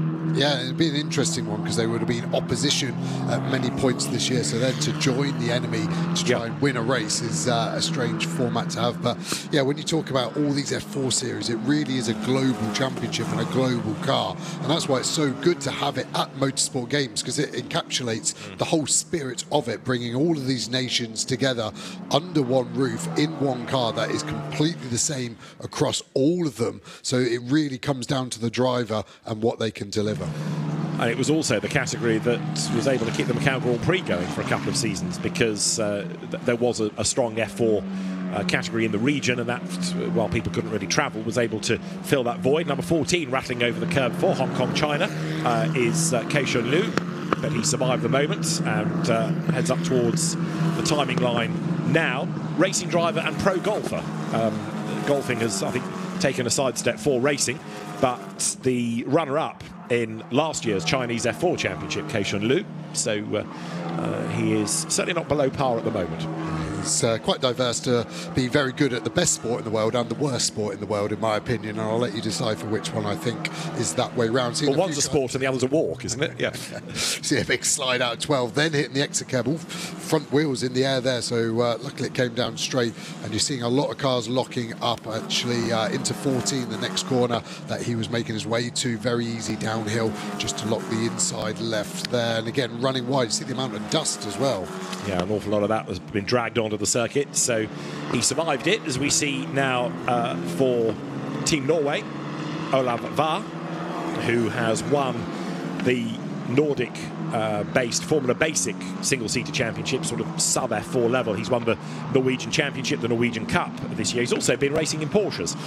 So Olav Var thinking perhaps about which way the career might go. You know, he'd like to stay single-seaters, but if that doesn't work, well, I've got some GT knowledge through Porsche Cup. So Olav Var could be another dark horse this weekend, although in the earlier free practice session, the Norwegian was only 21st, so there's a bit of time to find. Yeah, and maybe just a strategy on what they were doing. Maybe they're doing longer runs, anticipate the race. But we've seen another big snap of oversteer there. Drivers are really trying to work the car all the way up to the gravel trap, but to sway that, the curb is rather large on the exit, and these cars actually bottom out, so the wooden floor, the plank, you can just see kissing up a bit of smoke as they run wide, just bottoms out, and that takes weight off the wheels, which then takes grip away from the driver. So it kind of self-police quite well on the exit of turn 12 in that regard. Mention of the plank prompts the thought of George Russell and Spa, prompts the thought of Mercedes Formula 1, prompts the thought that the winner of the gold medal 2 years ago was Andrea Kimi Antonelli, who will step up to Formula 1 next season. That's quite a career trajectory, but it illustrates the importance of F4 as a category. Yeah, it's so important. It's an early step on the ladder, but a very important one indeed, and it's really the sort of breeding ground to find that next F1 driver, and that is why it's so hotly contested around the world at all times, because everyone is trying to vie to be the best in F4. Although it sounds a long way from F1, if you're a winner in F4, you are on a very good path to make it all the way like Antonelli has. People with long memories will remember how Formula Ford was the global single-seater category. Those days admittedly are gone, but it is important, I think, to have something as a kind of equivalent. I know these are a much more modern car with the halo, with the wing, slick racing tyres, whereas it was a wing-less road tyre Formula Ford all those years ago. But something where drivers from around the world can compete on a level playing field and compare themselves against each other. And it's important for teams as well to know where people stand, because trying to compare somebody from a domestic single-seater championship, might be F3, to Formula Regional, to FIA Formula 3, you know, how do I compare all of this? But F4, with everything being similar, the same, you can work it out. Yeah, it feels like a palate cleanser of motorsport, that anyone can come in from any F4 championship around the world and then go. Of course, there's some more competitive regions than others, but at the moment, when you group them all together, it's almost quite hard to call which is the single most competitive F4 championship, and that just means that everyone has a good shot at winning this weekend, I think. Now, that timing tower on the left is still showing you that Team Israel, Ariel Elkin, is the fastest. And if you have a look to the very far right, you'll see there are little yellow dashes and there are greens. Green is a personal best in a sector. Yellow is a little bit slower than it was. White is an outlap. But purple is what we need to be looking for, because purple means better than anybody else. And it looks as though we've just had one of those, courtesy of Team Spain, does it not? Because now third fastest is Juan Cota, or Juan Cota Alonso, to give him his full name. There is the Team Spain entry. And having been racing in Spanish Formula 4 this year, in which he's fourth, Juan Cota has got to start as one of the favourites. Yeah, and he goes all the way up to second there, so still a little slower than this morning's times. Track normally goes off a little bit in the late afternoon, just the track temp comes up, offering slightly less grip to these drivers, so they won't be alarmed yet. But a purple sector 2 is very good from Cota Alonso, and yeah, I think just having that weight of the nation behind you in your home race, it's sink or swim at the moment. He seems to be swimmingly good. And fourth currently is Greece, which was the nation that topped FP1, courtesy of Felipe Armand-Carras.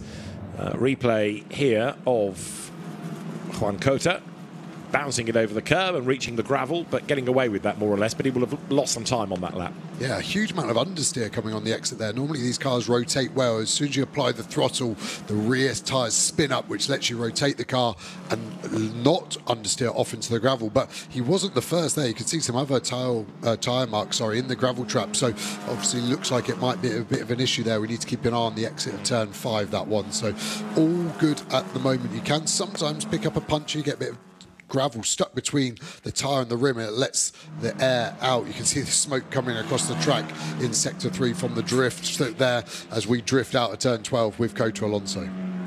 So Juan Cota then is looking rapid and was quicker than he had been in sector 1, a little bit down in sector 2 on this lap. He has got to try to find a hundredth of a second to go quickest. He's 9,000ths down on Ariel Elkin, who is now pitted, and as he breaks the beam up to the top goes Juan Cota. That is, I suspect, P1. Very good. I was about to ask what do you think his favourite track in America is, but I'll leave that one for a little bit longer. But yeah, purple sector 3, that has just been stolen off him as well, so it's tight, isn't it? But yeah, I think he just needs to probably work on that turn 5, but he's got great race pace as well, as we see Ariel Elkin there looking rather happy. He was first, now down to second. He's probably just been told that, so maybe some of his energy will be dissipated. Israel karting champion, Italian karting champion, and has been racing in America this year in the US Juniors Championship, fourth in that category. So much travel driver, and Ariel Elkin rapid. There's a yellow flag out between turns 3 and 4, we understand. So somebody has had a moment between the two corners early in the lap and trying to piece together who it is. Yellow in turn 3 and 4, but not instantly seeing anybody stranded on our tracking map. So whether it's a bit of debris that's brought out a yellow flag, we'll check. Through to fourth now goes the Team Australia representative, Griffin Peebles. And there is Nicky Gauci for Team Malta sitting in the pit lane. He's done some hill climbing, he's done lots of karting, but has not raced an F4 car before. So this, for Nicky Gauci, very proud Maltese driver, is quite a step. It's a huge step, and it's great to do. The confidence to even suggest it as a plan is wild. So great on him, and you can see the laptop being plugged in. Unlike a road car, that isn't a problem. That's downloading the data, and they'll be able to compare that to a reference lap and see the differences on where he can improve his lap time and how. Is it brake pressure? Is it throttle? Is it steering angle? Is it just corner speed? There are obviously so many aspects to making a car go fast around a corner, and being told it there and then is the best way as a driver to then go out and improve and see if you can make the lap time even better. The yellow flags have been withdrawn, and we understand it was Gino Trappa from Team Argentina that ran wide and triggered the yellow briefly. At the risk of being a bit parochial about this, Team United Kingdom currently 8th, Reza Siwathan. And we've just had another improvement because Greece, Team Greece, Philippe Armand-Carras up to 3rd. You're looking at him right now, but he's found traffic on this lap. Yeah, and I think with this many cars on track, all on a different strategy, some on outlaps, some about to come in, it's going to be difficult to find. You do get the slipstream, which is a positive lap time, but then as soon as you compromise, you have to brake a tiny bit early. It's very hard to improve in a competitive field like this. Half a tenth is going to make the difference between position 2 or 3, I think, come qualifying tomorrow. One bails for the pit lane. And here, Carras comes down the pit straight. Now, is there a benefit in terms of getting a tow from that, or is that dirty air? At that point, it is a positive, but as soon as you turn into turn 1, it is a negative, right? The dirty air. So you'll tend to lose more front grip just because that's affected more. You can see working hard on the wheel there, correcting the slides as well in that dirty air. Goes for a lunge into 2, locks up the inside. I think that was more of a warning to get out of the way, and it seems to have worked well. But yeah, the Angolan car there had to really get out of the way because it looked like contact was incoming. Yeah, Lorenzo Campos for Team Angola, which illustrates again, doesn't it, the global nature of F4, the global nature of the FIA Motorsport Games, with Angola being part of it. Lorenzo Campos has been racing at the end of the season in F4 in Spain, stepping up from karting, so he's inexperienced but does have a little bit of knowledge of how the car feels, even if he doesn't know this circuit that well. And for Team Austria there, having run off the road, Oscar Wurz, one of the 2 sons of Alex Wurz, and Oscar has been the Central European Zone F4 champion. He's also won F4 races in Saudi Arabia. He's an Austrian and Hungarian karting champion, so he's got one of the better CVs and will be a man to watch, I would have thought. Yeah, great pedigree as well, so be interesting to know how much his dad gets involved in the day-to-day of it. Obviously, if your father's been all the way to F1, they've got a good understanding of what's needed from you, so yeah, it must be a great asset to have in the family. So others just biding their time, and the teams working with the drivers with data, with knowledge, and a big blister on the tyre there. That ain't going anywhere in a hurry. No, and I think the way the tyre strategy is working this weekend, the team don't want to put another set on, but the flat spot there on the front left, we're saying how easy it is to lock up into 14 as well, into 2 that we just saw on the previous lap. To me, it's performance limiting, but it's probably on the limit of dangerous as well, where one more lock-up on that part, which we know will automatically lock up there because it stops rotating. So where the lock-up spot is always goes to the bottom, and I think that would go pop. So I think they're having to wait there, and maybe they're just deciding should they run another set of tyres. I wonder whether as well they might be asking for a scrutineer to come and have a look, because if he deems that, as you're suggesting, to be dangerous, he might allow them another tyre. You're being too kind to the drivers for once. It's a driver mistake. I don't think the scrutineer will buy that and allow them a joker tyre. Typically a joker tyre is if there's force majeure, you get cut from debris, which they could try and blag it, but for me that's a very nice stereotypical lock-up burn mark. And it was Team Brazil's Matias Camparato that we were looking at as he was sitting in the pit lane. So Camparato, who is the Formula 4 Brazil Championship leader as we stand, 3 times a race winner. Now, who do we go to next? We go to the Portuguese representative, don't we? Francisco Macedo, back out on track and trying to push on and get himself back towards the top. He was 4th in FP1 and he's 4th in FP2 as well. Yeah, and he's in a lovely bit of clear air as well, so he's got another few laps at least until he's going to catch anyone. Lost a bit of time in Sector 2. These cars don't have a delta time on the dash. Most modern cars now do have it. The F4 doesn't, so it really leaves it down to the driver to work out, has this been a good lap or a bad lap? So when you've got that delta, you can live see, was that a good or a bad corner, whereas these guys are just having to go on muscle memory and compare it to what they think is right, which is a great skill to have to learn on your journey all the way up the motorsport ladder. Right, so Macedo goes through, but not an improver, and it is still these 9,000ths of a second between Ariel Elkin and Juan Cota, who had gone quickest, but I think then had that lap taken off him, didn't he, for track limits. So Cota down to second once more. For Team Peru there is Andres Cardenas, and he's another driver that's been busy in the Spanish F4 Championship this year. But and we'll talk on quite a number of the drivers in this context. He's somebody else to illustrate how important the FIA Motorsport Games is, because 2 years ago he was competing in karting sprint junior. Fast forward 2 years, he's made that step up to single-seaters, to car racing, to F4, and here he is back again representing his country. Yeah, so 2 years ago you would have seen what a great event it is, and at the time he would have only been old enough to race a go-kart. So as soon as he's got old enough, he's been able to promote himself through the ranks into F4, represent Peru, and he's currently inside the top 10 as well. That's Team United Kingdom's Reza Siwathan, and Siwathan drives for the Campos team, which was founded by the late ex-Formula 1 racer Adrian Campos, but it's one of the go-to Spanish teams. But he's done late testing, he's not raced here before, and of course it's a new team. So even though he races F4 in the UK, and Reza Siwathan was third in the championship, double winner, looked after by Phil Glue's Edge Management Company, there are a lot of news to this weekend. Yeah, and the track's the hardest one. When you've not tested at a track before, you do a lot of watching the onboard videos, a lot of sim work as well to try and make sure you're in the zone. But as soon as you get here, there's a couple of subtle differences to what you thought on the sim, for example. You suddenly are there. So this is only the second time he's driven on the track. So he's obviously got his areas to work on from FP1, and that's what he's going to be trying to do there. But yeah, I think he will be on for a podium come race day. Yeah, Reza Siwathan has come out of Ginetta Junior Racing, which is the sort of UK school of hard knocks, and that is for Team Brazil, Camparetto out of the car. So I think what we were looking at in terms of a damaged tyre has now been decided. That's it, the session's over, we don't want to waste another tyre, and really it's your mistake, chap, that's going to cost you the track time, because there is still just under 21 minutes to go.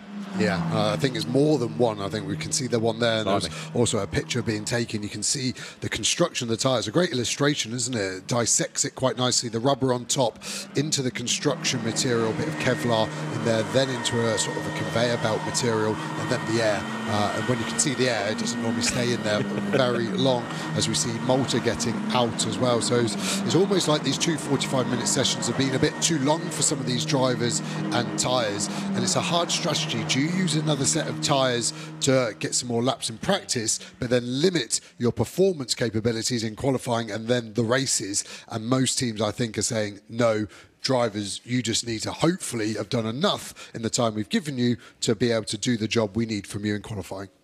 And another one for the pit lane is Matos Riba, the former hockey player for Slovan Bratislava. His father, Martin Riba, has been in touring cars, Lamborghini Super Trofeo.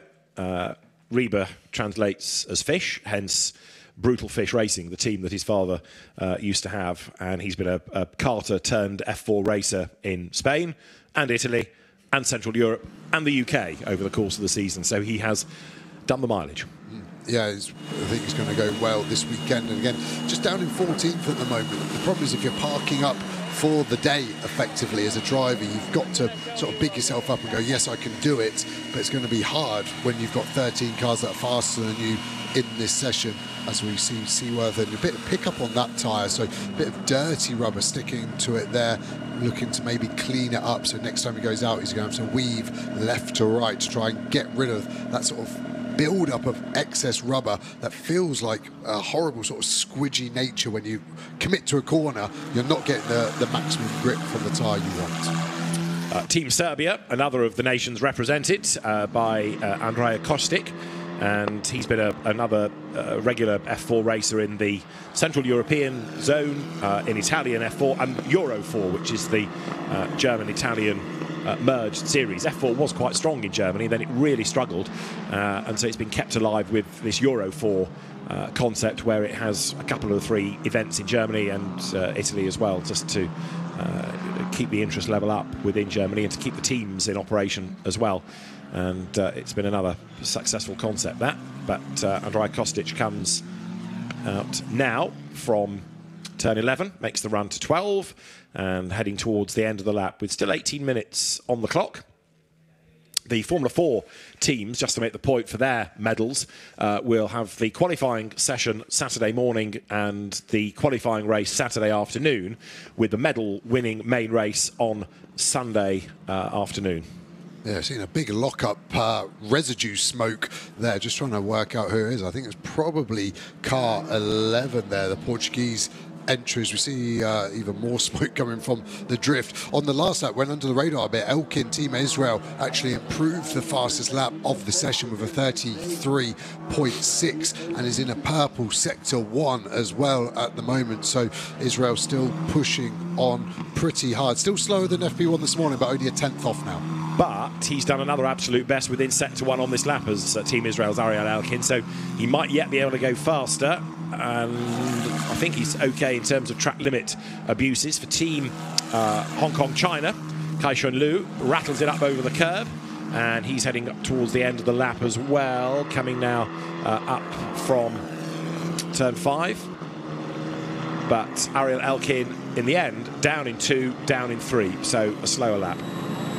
Yeah, and it just shows you that maybe that car only had 2 fast laps in it, because he finished the last lap on a purple and started the next on a purple, but then it dropped off. So more data for the team. They can maybe adjust the tyre pressures and either get them to come in slightly earlier or slightly later to make sure the lap is purple, purple, purple, not split over 2 laps. Oscar Wurtz talking to the team and explaining for Team Austria what he wants, what the car feels like, and whether there's anything they can do to it. But that's another car that's showing the wear on its tyres. Yeah, it just looks like the top of that tyre is showing a little bit of the canvas poking through. So interesting on the right side. I expect it more on the left here because there are more left-hand corners. The unloaded inside front, normally locks easier, so the left is more likely to suffer that damage. Another hot spot here for it is turn 8. You can see the amount of lock-up marks on the road there as Argentina kick up a bit of dust on the inside, out wide, sweeping through this flat-out chicane of 9 and 10. Then another hard brake zone because the car's not quite straight, but you need to hook it in for a late apex at 11 and then open it up. And I think the next corner is the hardest corner of the lap. Turn 12, very uphill, very blind on entry from a driver's perspective, but fast. And you can see how wide the cars then run over that exit curb, bouncing on their way through flat out 13, downhill brake zone for 14 to finish the lap here at Valencia. And this for Team Argentina is Gino Trappa heading up towards the timing line then. So a race winner in Formula 4 Brazil, but it's not going to be an improvement because he's down in 1, he's down in 2, he breaks the beam and stays 9th fastest. So number 1, Gino Trappa goes by, road to himself, but no benefit. 15 minutes still on the clock, and quite a number of them now in the pit lane. And I'm getting a little bit concerned about Reza Seaworthen because he's dropped down to 12th in the times now. So hopefully, if he can go back out, might be able to find a little bit of time. But more than anything, it's mileage. The more laps he does, yeah, it's taking life out of the tyres, but he's gaining in experience, gaining in track knowledge. 21, also to the curbs, is for Czechia, or the Czech Republic, Maximilian Kahan. And he has been 4 times a race winner in the Central European Zone F4 Championship this season. Yeah, I think the car looks pretty good. Obviously, all being run by the same team, but a lot of setup changes they can do. Some of the cars, to me, looking a little soft on the rear. So when they're using these exit curves, they're popping up as we see another lock-up mark into turn number 1. So again, the drivers with more experience are just able to guide the team quicker direction and path or the setup they will want, so they'll get the car exactly how they want. Whereas if it's your first time in the car, quite understandably, you don't quite know the parameters and the setup changes that are available to you. So Carhan is up to 16th, and he was an improver last time, so let's see what he can do now. He is late in the session, being able to find a 10th or so. There's quite a number, as I say, in the pit lane. We've got a good 8, I would think, out of the 21 sitting in the pits.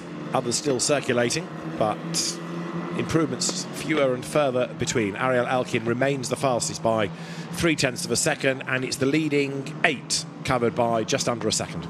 Yeah, it's tight, but not as tight as FP1.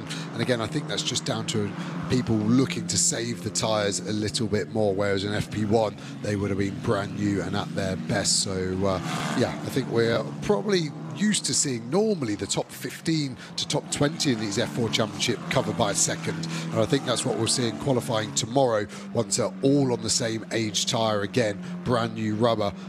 They'll probably be into the low 34s would be my prediction on their lap times. As Maximilian Carhan then makes the run up towards the timing line, and as he comes across, I can't see this being an improvement given those sectors have been down for the previous 2 splits of the lap. Yeah, and they might just be on a slightly different strategy now where they're looking more at their race pace. So just trying to do maybe 8 to 9 laps in one run, trying to keep it within a 10th, not making mistakes, so the consistency is there. Fastest car of the session still, Team Israel. Elkin coming into the last corner. You can see him working the wheel, opening the steering up. The quicker you open that steering wheel, the quicker the car accelerates. It's amazing how much resistance there is in these cars when you have the lock on. It's one of the sort of the great studies I like to do with my students I coach in single seaters, is get them to push the car with the steering wheel straight and then put full lock on and then try and push it again. And the resistance of just having that extra bit of steering lock in is so much that the car physically can't be pushed then, and it gives you an appreciation when you've only got a 1.4 engine putting out around 175 horsepower. So any marginal gain stuff like that becomes even more important than in a high power car where you can get away with it essentially. Just under 12 minutes on the clock, as there for Team Sri Lanka is Yevan David, and he's another driver illustrating the global reach of the FIA Motorsport Games, and another driver not only to be in F4 in Spain this season, but back at the Motorsport Games. He took the silver medal in karting senior 2 years ago in Marseille and Paul Ricard. So some familiar names, even if they're changing categories. Yeah, and again, it just shows you how well this FIA Motorsport Games works. And again, you're just seeing how many drivers are looking at data. Actually, you've got Kostic there looking on his phone. I assume that's at the live timing, just seeing how he's getting on. He's pretty happy with his 7th position at the moment. And yeah, he's just keeping an eye on everyone, seeing if anyone can get in front of his Team Serbia car. And there's Reza Seaworthen. So for Team United Kingdom, he improved last time. Reza is up to 9th. And with the patriotic nose on the car, let's see what he can do as he wriggles through this next lap. He is one of the drivers that's done perhaps more than most, not the most, but he's done now 15 laps out of the session. And he is on this lap down in sectors 1 and 2. So 1 push lap done, but he's not going to be able to back it up by the look of it. Yeah, I think he was just compromised a little bit by some traffic there. The 21 car Team Czech Republic of Carhan, I think, was trying to get out of his way at turn 2, but did just compromise Team UK there. As we see the drone, love this shot, trying to chase all the way through. Gives you a great illustration of where they place the car over the curbs. And you can see all the dark rubber on the outside. That's the drift cars that have been there, but on the way into the corners, that is where we're struggling, locking up the front brakes as we see the uphill turn 12 coming into shot now, and the exit curve, which is really roughing these drivers up. So I think Reza here is looking to set a lap up for the next one, and we will see where we go. There was Kostic we saw last sat in the car. They have called it a day there. High fives all round, very happy indeed for Team Serbia. Yeah, because today really is about getting the car right, getting the driver right. It's tomorrow when the qualifying session that gets underway. That's when, if you like, you've got to deliver. But today, to go to bed with that sense of confidence is really mission accomplished. Yeah, and it's so nice as a driver going to sleep happy. The brain is a powerful tool for and against, and when you've had a bad day, it's amazing how long it can take you to drift away off to sleep, just worrying about what was I doing at turn 4 so badly. It just becomes all your life, especially at this age. You have got one focus and desire, and that's to win every race all the way up to F1. So with just under 9 minutes still on the clock, it is Team Israel, Ariel Alkin at the top, from Team Spain's Juan Cota, and then Team Greece's Philippe Armand Carras third. And at the foot of the times is the Qatari, Badr Al-Salaiti, who has been a Qatar karting champion, but limited knowledge of car racing. So again, it's perhaps for people like him more important to be on track gaining mileage, but he's only done 5 laps and has spent quite a lot of the time in the pit lane, and so makes one wonder whether all is well there. Yeah, I haven't seen that car, so we don't know if it's maybe got a problem or it is, again, just part of the strategy of trying to save the tyres a little bit. It'd be interesting to speak to some of these drivers and go, are there any similarities? So in Qatar, the Doha F1 circuit is brilliant. The Losail circuit, built for motorbikes, as is Valencia. So it actually feels quite similar to me, those two tracks, although they're a few thousand miles apart. He may be able to draw on some similarities from Losail and go, actually, turn 4 and 5 quite similar, and I can then go there, and that's what he's going to hope for in qualifying. And now Juan Cota for Team Spain is being given the driving standards flag for 10 track limit offences. Now, that's quite a lot, really. I know it's free practice, and losing a lap time here doesn't matter as much as it would in qualifying or having track limit penalties in the race. But as Peter Dumbrek, who's one of the driving standards advisors here this weekend for GT, was saying, treat that white line as though it's a barrier. Don't keep crossing it. Yeah, and you can show Peter's retired from driving now, because he wouldn't have said that 10 years ago. But my excuse for Coto Alonso there would be that this is practice and you're finding the limits. The problem is next time you're in the car as qualifying, you can't do it. So now I want you to go and pump in 3 or 4 laps without a single track limit to make sure your eye is fully in ahead of qualifying tomorrow, and you don't make a sloppy track limit mistake, which could really hurt you by the end of that qualifying session. Great shot looking down from the drone at the cars coming down the pit lane. The big grandstand atop the pits. Look right to the paddock. Keep going right, keep going right. You'll see the drift track in the background, where presumably there is a lull because there's no smoke being generated. But the F4 teams getting the cars sorted. There is the Qatari driver I was mentioning a little while ago. So walking back up the pit lane is Badr Al-Salaiti. So certainly work done for today, but I would have thought he would want the mileage, which does put a question mark over that car. Yeah, I think the team will look at it, and obviously they'll have so much data to be able to review this evening and find exactly where some of that time may be. I think a lot of the drivers now going to weigh, actually, so all the teams have got to meet the minimum weight. Driver weight changes quite a lot over the course of the day, mainly through fluid differences throughout the session, so they want to make sure they're all the right weight come the end of qualifying. We can see the Luxembourg car there, Chester Kiefer.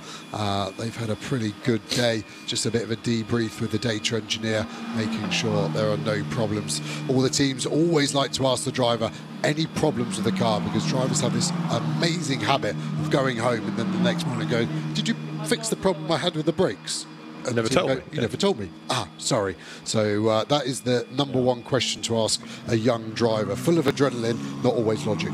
Reza Siwafen for Team United Kingdom improved on his previous lap, 1:36.4, but he's on a slower lap again. We saw this early, didn't we? He'd have a good lap and then a slower lap to let the times recover.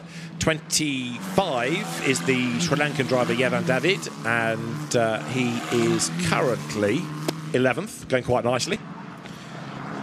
There aren't many racing drivers out of Sri Lanka. I can think of Yevan David and Delantha Malagamua, the regular GT racer. But motorsport is a popular sport in the nation, even if not many that have been able to come to Europe to do it. But Van David, he's going nicely here. Let's face it, some pretty tough opposition. Yeah, and I was actually at Monza last weekend. David won in the F3 race out there, so fast driver, and difficult conditions at Monza last weekend, so his car control worked absolutely on point. So yeah, maybe as these tyres start to drop off and start to slide, maybe proportionally his lap time will even get him a little higher than just outside the top 10 potentially for him.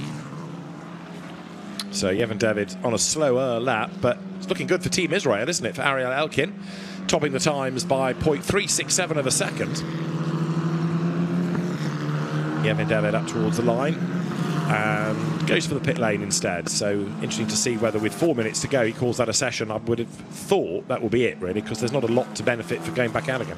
No, by the time you've done your out lap, there's just going to be time for one flyer, isn't there? So, yeah, the only thing maybe your team would like to do is a dramatic tyre pressure change just to get a read on, if we go really low, how does that car feel? But, yeah, I think that is day done. And you look on the timing tower there, all the coloured bars, there is not a single green one there. No one is improving on their sectors, and I think that is the end of the session looming on us.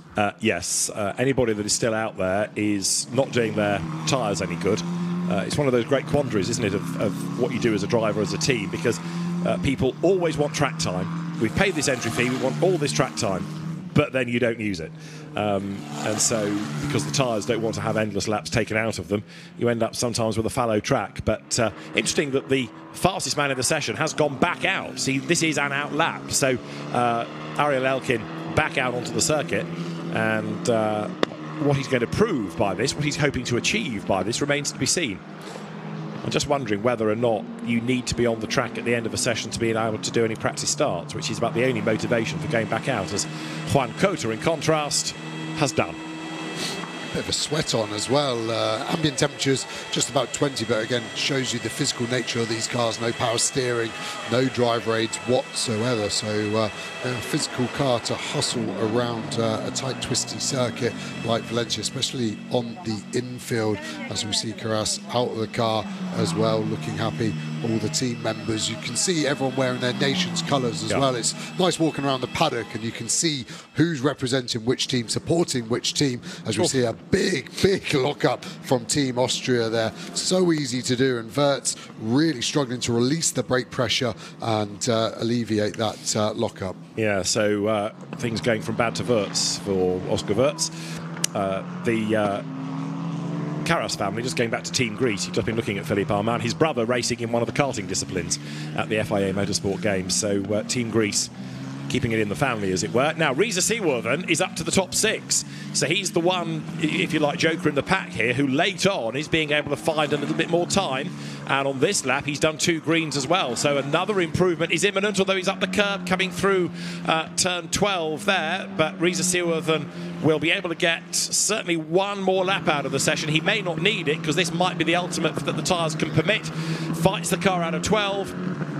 Up towards the timing line he comes, and ŻYWO will go through 6th at the start of the lap. He breaks the beam. He's up to 5th, so it was worth sticking it out. He's improved across all 3 sectors, and he goes 5th fastest. Yeah, I think you said right at the exit of 12. Probably lost a 10th or 2, so that'd be good for him. Now within 7/10 of the fastest. Is he going to push? This will be his last lap. Checkered flag will be out next time he comes around. Definitely pushing on at the moment. Last lap, these tyres won't get used again, Reza, so you might as well use them.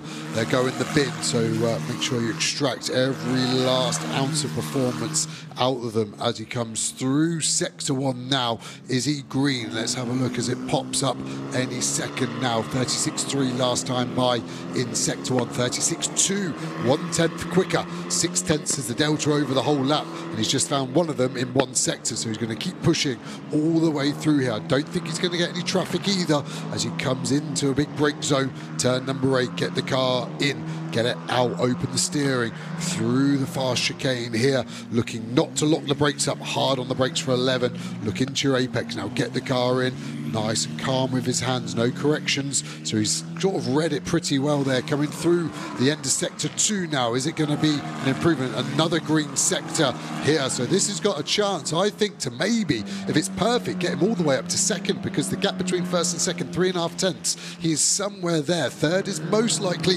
as he locks the brake into 14, and that probably is enough to bleed away the majority of his time loss. And I think this is probably going to be a more like a 4th position lap. Let's see, as he crosses the beam, he goes up to 3rd place. I think he'll be very happy with that quite big mistake under braking for turn 14. And that brings us to the checkered flag. We've got another driver under investigation. It is Philippe Armand-Carras for not following the race director's instruction, which may be to do with what you do at the end of the session. It may have been with how to come down the pit lane. But anyway, he is under investigation. So that plot will continue. And then it just gets bigger and bigger and bigger. And then you can hear them talking about the lockup. And they're saying it gets bigger and bigger, and that's just because that flat spot always goes to the bottom of the wheel. So when you do brake slightly too hard, it locks up there. I just want to listen in a little more. It's not a circle, it's a square. Yeah, it's a square.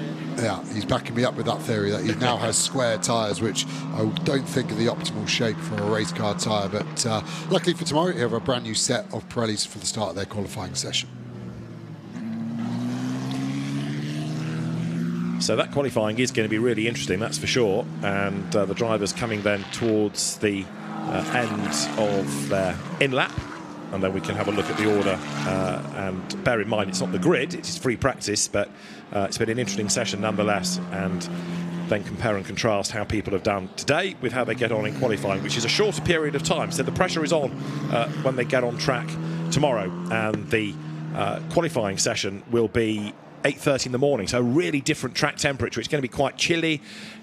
You know, we woke up this morning to find wet roads. It was a little bit damp, and it could be a whole different ball game. What they've learnt today may be completely void tomorrow. Yeah, I'm honestly being sincere as well here with my comments, but getting young drivers up that early in the morning, it's amazing the disparity between them. Some of them like to get up early, they're ready to go. Some, they're young adults growing, they need their sleep. So 8:30 will be a pretty rude awakening for them. The adrenaline will take over, but even that can be a 10th or 2 difference, and I think in a championship race like this, that could be enough for quite a few positions. So very happy Ariel Alkin gets out of the car, and a job well done, no question about it. So the Team Israel driver, who's been successful in single-seaters in the States this year, representing his nation, and very happy man indeed. So walks away, goes to talk to the team, we'll look at the data, but the F4 discipline has always been one of the features of the FIA Motorsport Games, and fascinating to see how drivers come from karting into it and then how they do in this discipline. So we look forward to qualifying, we look forward to the qualifying race tomorrow, with then the main race for the medals being on Sunday.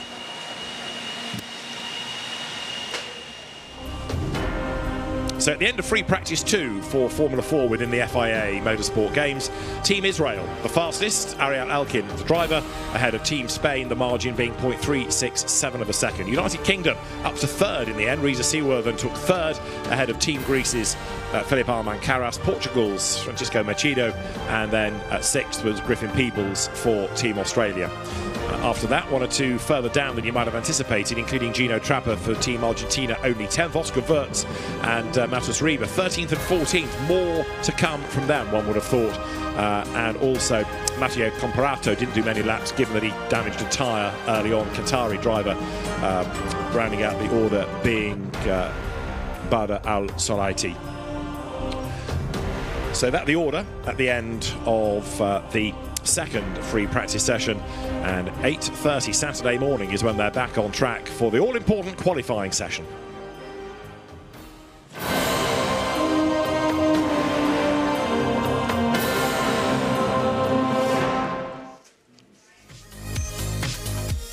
free practice 2 for the Formula 4 discipline in the FIA Motorsport Games. Had the cars pouring out on track for 45 minutes of preparation for the qualifying session on day 2. And it was a busy track, and 1 or 2 drivers getting a few mistakes out of their system early on, including Kai Shun-Lu, who had a big lockup heading into turn 2.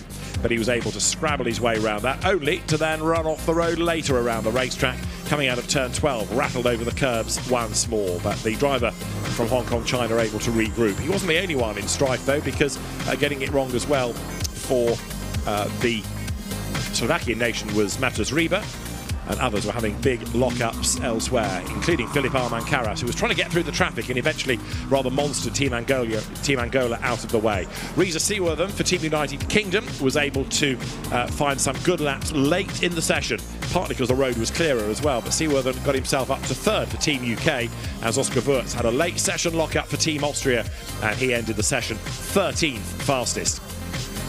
Others just ran out of road completely down at turn 1, but thankfully able to rejoin the road without picking up any damage. The free practice period for the drivers, very much a learning exercise. Lots of drivers being done for track limits, and Philippe Armand-Carras for Team Greece under investigation for not following the instructions of the race director. But having topped the times for the bulk of the session, it was Team Israel that hung it out there to the very end.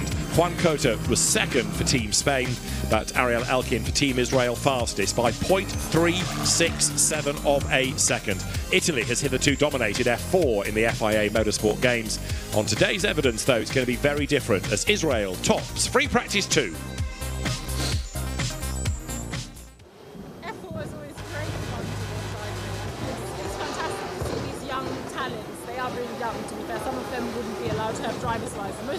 Yeah, and it's brilliant because what we've got now is all the cars are going into scrutineering.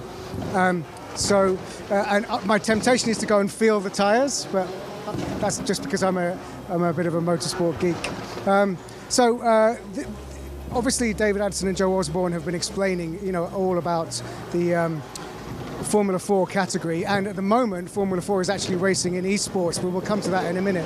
But we probably should bring our guest in to talk a little bit more about this category. Let's bring Javier in. Javier, would you like to come and join us? Hi Javier. How are you doing? Good, how are you? Hi, good, perfect. So happy to be here, to be honest, yeah. So maybe you can tell us what exactly your role is, because we know you're Deputy Director of Single Seaters. What does that involve? Well, this is involving a lot of things, because actually our department is taking care of the operations in Formula 1, plus all the junior categories at the FIA in single-seater. So it means Formula 2, Formula 3, Formula Regional, and this one, Formula 4. So which one's your favorite? All of them. I have no preferences. Yeah. So good. And what did you think of that session? Who stood out for you? Who should we keep our eye on from that session? I think, to be fair, because I don't want to get in trouble with any of the countries, the context is that everyone is so new, everyone is trying to get used to both the car and the track. We have an interesting mix of drivers with some expertise in Formula 4, some other with less experience, but with a lot of hunger, let's say. So I think it's too early. I think tomorrow qualifying is going to be the all or nothing thing. At the moment, they are just trying. Obviously, you can see some names, some guys that they are really improving lap by lap and being super consistent. But I think it's too early. Let's give them the same chance to everyone. And give us an idea of how difficult but how exciting it is to pull together all of these nations and all of these kids to race together, because of course they come from their own domestic leagues, their own domestic champions. Just give us that context. Well, for us, despite this competition is done in between countries, what we want from the single-seater department is to get the best out of all the Formula 4 championships we have around the world, which is 15. So for us, it's really important to have representation of all continents, with representation of drivers of the most important Formula 4 championships. Some other kids, they were already participating in 2022 in Puerto Rico Motorsport Games in karting. So altogether it's like a perfect mixture. No? We have all the type of expertise, but it's consistent because we are getting the best out of each country, and we are giving providing some logic to the pyramid of the single-seater. So they are today in Formula 4, and like in the case of Antonelli, in 2 years, who knows what's going to happen with them. So it's very exciting, and it's great to watch them having the chance to fully stretch their legs out on this amazing circuit. Thank you. Thank you very much, Harriet. Javier. Enjoy the rest of the Thank you very weekend. much. Remember, no favourites. I'm sure I'll have favourites. I'm rooting for Germany and UK, I'm going to be honest. Wow, I was going to be completely unbiased the whole weekend, but now you've done it. I'm Motorsport UK. Anyway, but there's Team China, so that we can root for them as well. Now, the great thing about, we've just watched F4 for real, but a few kilometers away in central Valencia is the F4 esports, which is new for this motorsport game. So before we had GT esports, which was on Assetto Corsa. We've brought together Assetto Corsa for that and iRacing for F4 in the Sims. So I think we should catch up with one of our F4 races in the esports, right? Yeah, for sure. I think that's a great link from F4 to F4 esports. Definitely, let's do it. Hello again, everybody. Welcome back to the 2024 FIA Motorsport Games here in Valencia, and welcome to the esports segment of the competition. I'm Chaz Draycott with the delightful Paul Jeffrey alongside me, and we've had a fantastic day of racing so far. And already, Paul, we find ourselves in the final quarter-final of the FIA F4s on iRacing.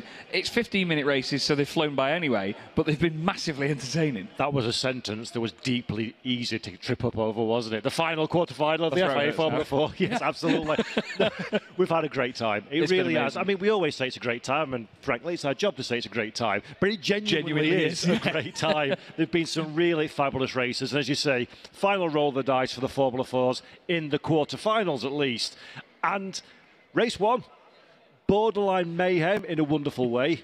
Race 2, a little bit more sedate, a little bit more sensible. Are we going to have a hybrid of the both for the third? I think so, yeah. I think we're going to see a lot of drivers, much like we did in the GTs earlier today, take it very easy in this one compared to the races before them. So I'm excited to see how much that really dials back the action. But it was more like the first one, it was like you tried to light a firework and it's just gone off in your hand. The second one, they'd put a much longer fuse on it because they'd learned from the first time. This time it might be one of them where they light the fuse and then it doesn't actually get all the way to the firework at the end. Or it just suddenly, I don't know, flies in a random direction. It could be anything.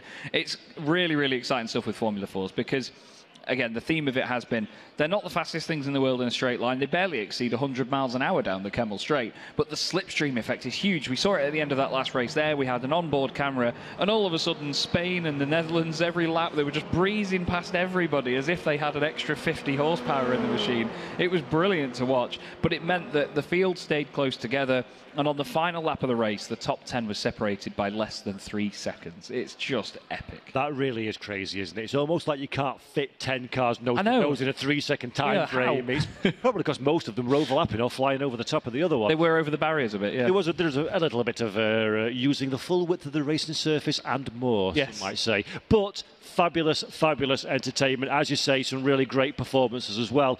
And now we do this for the final time in the quarterfinals. We've still got a couple of races, I think it is, for the last chance saloon, so to speak, Group 1 and Group 2. They'll be coming more towards this evening. What are we expecting then from this one? There's a lot of strong nations in here, aren't there? So this should be a real show of strength, I think, from in terms of the potential, should I say, for the performances and the quality of the drivers. Yeah, absolutely. I mean, looking at the group list for this, actually, the top of the group is Czech Republic, and their driver won in the GT category as well, you know, so they've got a lot of pedigree coming into this one. We've got the likes of Germany in here as well. Hungary have been quick. I noticed India were fast in the practice as well, actually, at the start of the weekend. So there's a really, really good list in this race, and it's a very full one too. So I'm excited to see what some of the nations have sort of displayed to us before now, whether they carry that through into this race, because Paul and I have been sat here, we've had the wonderful screen down here below, we've got another one there, we've got the massive screen there, and also the fact that we've got these two eyes as well to actually just look at what's going on in the sim. So we've had an idea on which nations have been doing well so far, but it's become such a mixed bag, hasn't it? Yes. Because there's so many involved. We never know who's going to win going into any race. Quite frankly, nobody else ever knows who's going to win going into the bus stop chicane. As is Formula 4. As is Formula 4, exactly, and that's why we absolutely love this category of racing. You can see the cars are lining up on the grid now. A quick rundown of the order. Czech Republic are in pole position from India, Republic of Korea in third, and Germany fourth. Fifth goes the way of Hungary, Estonia in sixth. Turkey will be lining up in seventh ahead of Croatia. Hong Kong, China is ninth, and then in 10th place it is Barbados. And in 11th position, Slovakia, Uruguay, Luxembourg, Colombia, Lithuania, Armenia, Namibia and Kosovo in 18th and last. Absolutely nailed the timing on that, Paul. We're underway for the final, quarter-final, here at the FIA Motorsport Games in the FIA Formula 4 cars. Down into La Source for the first time, the Republic of Korea going down the inside of India, making the move and taking that second position. There's a car around at the top, and a couple of other cars have gone off into the gravel and have to recover, but you never give up, you carry on pushing. The battle is on for second place. The Republic of Korea in the red car, just ahead of India, as they head up now through a Rouge and Radi on a fearsome set of corners. But look at fourth place Hungary here, Paul. They're going to get the run, surely gain some places here. Yeah, double slipstream for Hungary. This is a real good opportunity. He's trying to find a bit of real estate. Two cars taking up the racetrack. It's really difficult to pick your spot. Almost, you have a little bit too long to think about it, and that can go very wrong very quickly indeed. India are the ones that really miss out on this one. Good car control, but while they're doing that one, get swallowed up, and then it is an absolute nightmare. The groans from Chaz Draycott alongside me tell you all you need to know. That was good. Not very good at all, all in one throw. Germany and Estonia involved in that one as well. I think it was the number 5 car of Germany. They were right in the thick of it, and they really had nowhere to go. He didn't want to commit to turning in too hard, and it just understeered that little bit. Had to open up the corner, and then that was the contact that put him in the air. Estonia went in on it as well. I didn't quite pick up which car it was that went around the outside and went over the grass, but it's the German machine that is dropping right down the order, I'm afraid. A huge shame. Uruguay already in the pits after their early debacle. More and more contact nearly. That's the number 22 machine of Namibia around the outside of the Fanya chicane. They're right in there with Turkey and Luxembourg. That's a great way of making the move around there. But this is the thing at Spa-Francorchamps here, Paul. We see it a lot. If you can find yourself on the outside line in a car like this on the way into the chicane, use the inside of the second bit of the chicane, you can often get the move done, can't you? Absolutely, and of course when you're on the outside, you're not really, people are expecting that one, so you line yourself up forward-thinking racecraft, something we spoke about a whole load 3 wide at this moment in time as well. This could never end well on the run up to Blanchimont. Hopefully everybody sorts himself out into some kind of single file. 2 wide still through Blanchimont now. We're looking at the steering inputs there on the picture-in-picture, and then the big screen. We're seeing all of the drama and more unfold, and you've got to have eyes in the back, the side and the front of your head in one of these. Yeah, you absolutely do. You want to take on the vision of a deer, to be honest with you, to be able to see all the way around you in 360 degrees of vision. But this is the lead battle, and Czech Republic, Republic of Korea and Hungary, 1, 2 and 3. After breaking away from the pack due to that incident earlier on, they're going to be feeling a lot more comfortable. I don't think we're going to see many moves here, you know. They might work together like we saw with Singapore and Malaysia earlier on in the competition, where they'll overtake each other in a straight line because they're not giving up any time there. They may as well just tow each other around a little bit. And yeah, look, he's just bump drafting. He's just giving him a bit of a push and saying, look, you can go like this. Luxembourg, sorry, not Luxembourg, it's Hungary on the right-hand side of shot now, around the outside. Going to go for the lead. They don't need to risk it too much, though. He's giving him all the room in the world, but he's actually still taking the race lead. So Hungary is hungry for a position and takes it now as they head through Malmedy ahead of the Czech Republic and the Republic of Korea. But that's how you do it. As a driver, I would hate these games. I would absolutely hate these shenanigans because, as you say, well and truly clear, a country mile away, so to speak, for a Formula 4 car from Hong Kong, China in 4th position. They have to play the game together, they have to help each other with a slipstream, but this is just nothing good, only bad can come from this kind of close proximity working, so it's very scary. We're looking on board with Hungary now. Nice racing gloves, I do like those, I must say. Yeah, and concentration, you can't afford to be even momentarily let it lapse, can you? Especially in this scenario, because there's nothing to win and everything to lose. Yeah, absolutely. You've got to just be on it and make sure that it's risk versus reward is the forefront of your mind, and it's all about staying determined and concentrated. As our driver from the Netherlands winning earlier on in the day has now up towards just Blanchimont, only Blanchimont, nothing to worry about. Side by side they go, but again, look at all the space they're affording each other. They're saying, no, let's not do this. I'm just going to make sure I'm giving you the room. Hungary slots back into second place. Czech Republic re-inherits the lead. Republic of Korea moves to the left-hand side. Doesn't send it down the inside for a move. They're braking nice and early. This is great teamwork, this. And at this early stage of the competition, if you're one of these 3 competitors, you'll be so appreciative of the other guys helping you do this as well. I imagine a big hug between these 3 at the end of this race, because this, right now, is brilliant, and they're actually still getting away from Hong Kong China because of the slipstream as well. They're pushing the car at the front and just swapping and changing. It's like being in like a peloton, this, isn't it? Absolutely. So you get to the front and you help drag the ones behind you further forward. And you often find in this particular car, they seem to be semi-specialists at this kind of thing. They race this regularly in the magnitude of different championships all over the world. So this sort of behaviour is not necessarily uncommon and unknown to them. It's the kind of thing that we do. We saw briefly in our shot there, the Korea car, which is currently where our Republic Korea third position. That's the red machine that you see at the back of this little duo as we run down into Le Comte. Give each other the racing room. Don't be greedy on the brake. Very nicely done. Really smooth, which as we've alluded to not alluded to it, straight up talked about the iRacing damage model in the past. Very, very easy to just miscalculate slightly, and then suddenly you find your front wing is being collected by someone to take home and hang on their wall, and you've got a world of understeer. That's the sort of thing we'd do, isn't it? It's a shame you can't do it virtually. We'd collect so many, it'd be brilliant. But yeah, you can very NFT front wings, there you go, that's the future. NFT front wing scraps, that'd be amazing. I'd need to know what the chassis number is. But yeah, we get a tiny bit of contact in these cars and you can get flung off into the barrier, body parts of the car will be missing. It's not a pretty sight, so you need to be making sure that you do not risk anything. And you know, Paul and I are talking about the fact that these drivers aren't risking much, and you could see they were still side by side, but at the end of the day they don't want to lose time in the bigger picture. If they sat just behind each other all the time like this, that's when they'd lose time. The fact they are still chopping and changing positions and swapping around on the straights and using the slipstream means that they are getting away. Hong Kong China, though, I say that literally as it falls out of my mouth, I've noticed Hong Kong China have reeled them in by about 0.3 of a second. It's not a massive amount, but there's still over 8 minutes left in this race, and if they keep that pace up, then they should be okay. And by the time I've said that, they've lost another 0.2. Yeah, here we go. Speaking of the team in question, this is the Hong Kong China car. Put my teeth in, Paul, in fourth position. They've got a little bit of a battle pack behind them as well, for good measure. Barbados leading the charge there in fifth position from Colombia and Croatia. So there's a few cars all sort of squabbling over the same bit of tarmac. Again, importantly, they're in the top 10. That's where you need to be. No need to fight too hard, but at the same time you tell a racing driver to chill out and not fight too hard, and they will look at you as though they don't understand a word you've just said. There's only 1 or 2 language barriers here at the FIA Motorsport Games with the amount of languages that we all speak collectively, but yeah, even then, no matter what, if you said it to any of the drivers, no matter how good their English is, if you told them, yeah, don't go for the move, just sit there, no chance they would even pretend not to understand what on earth you're on about. So hats off to these guys, because they're all so determined and they all want to gain every tiny little inch of circuit. I'm intrigued to see how this is in the final lap, Paul.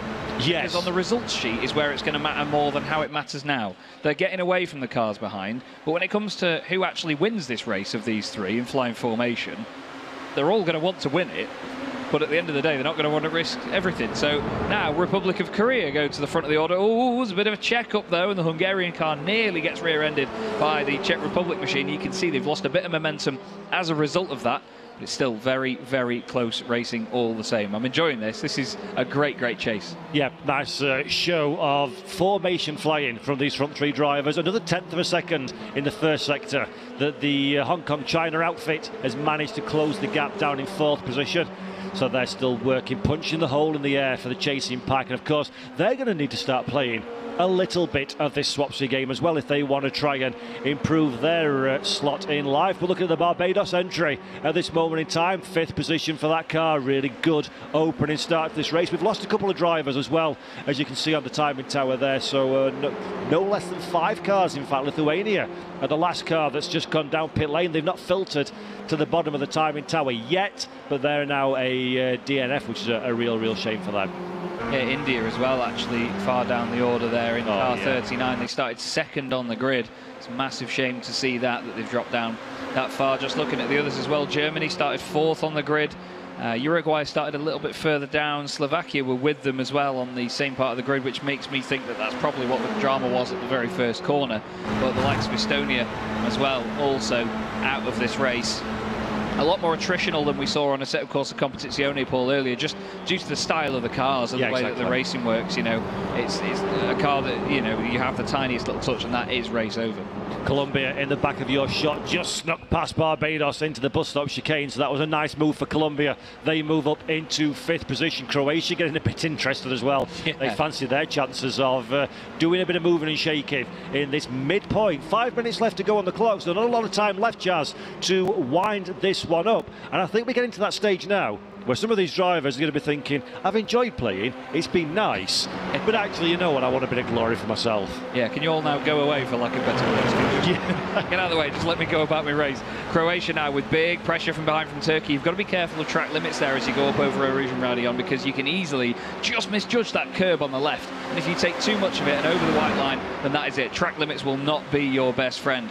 Now Namibia in the background will be thinking, rubbing my hands together here. If these lot have a bit of a fight, this is the lead battle again. Hungary now back in front of the Republic of Korea. Czech Republic were leading early on and stayed there for quite a while. Now they find themselves in 3rd position. Hong Kong China still in 4th, but that gap has stayed about 3 seconds, between 3.5. So doesn't look like that's changing anytime soon. Problem for Hong Kong China, of course, is the battle pack behind them are all fighting tooth and nail on themselves. So he's very much kind of left out on a limb a little bit in 4th position. Nobody really supporting him, nobody helping him close the gap down, while these three at the head of the pack are very much working in unison in 1st, 2nd and 3rd position. Saying that one, Hungary have stolen a little bit of a march. It's okay, give it 3 corners, that'll vanish again, and the Republic of Korea will have a little bit of a ponder as to whether they want to overtake, and more importantly, inside or outside. That's basically the decision point, isn't it? Pass on the outside or the inside. That's all they've got to do at this stage. That's the thing here at Spa as well. You've got more of an opportunity to use both. You can go around the outside or the inside,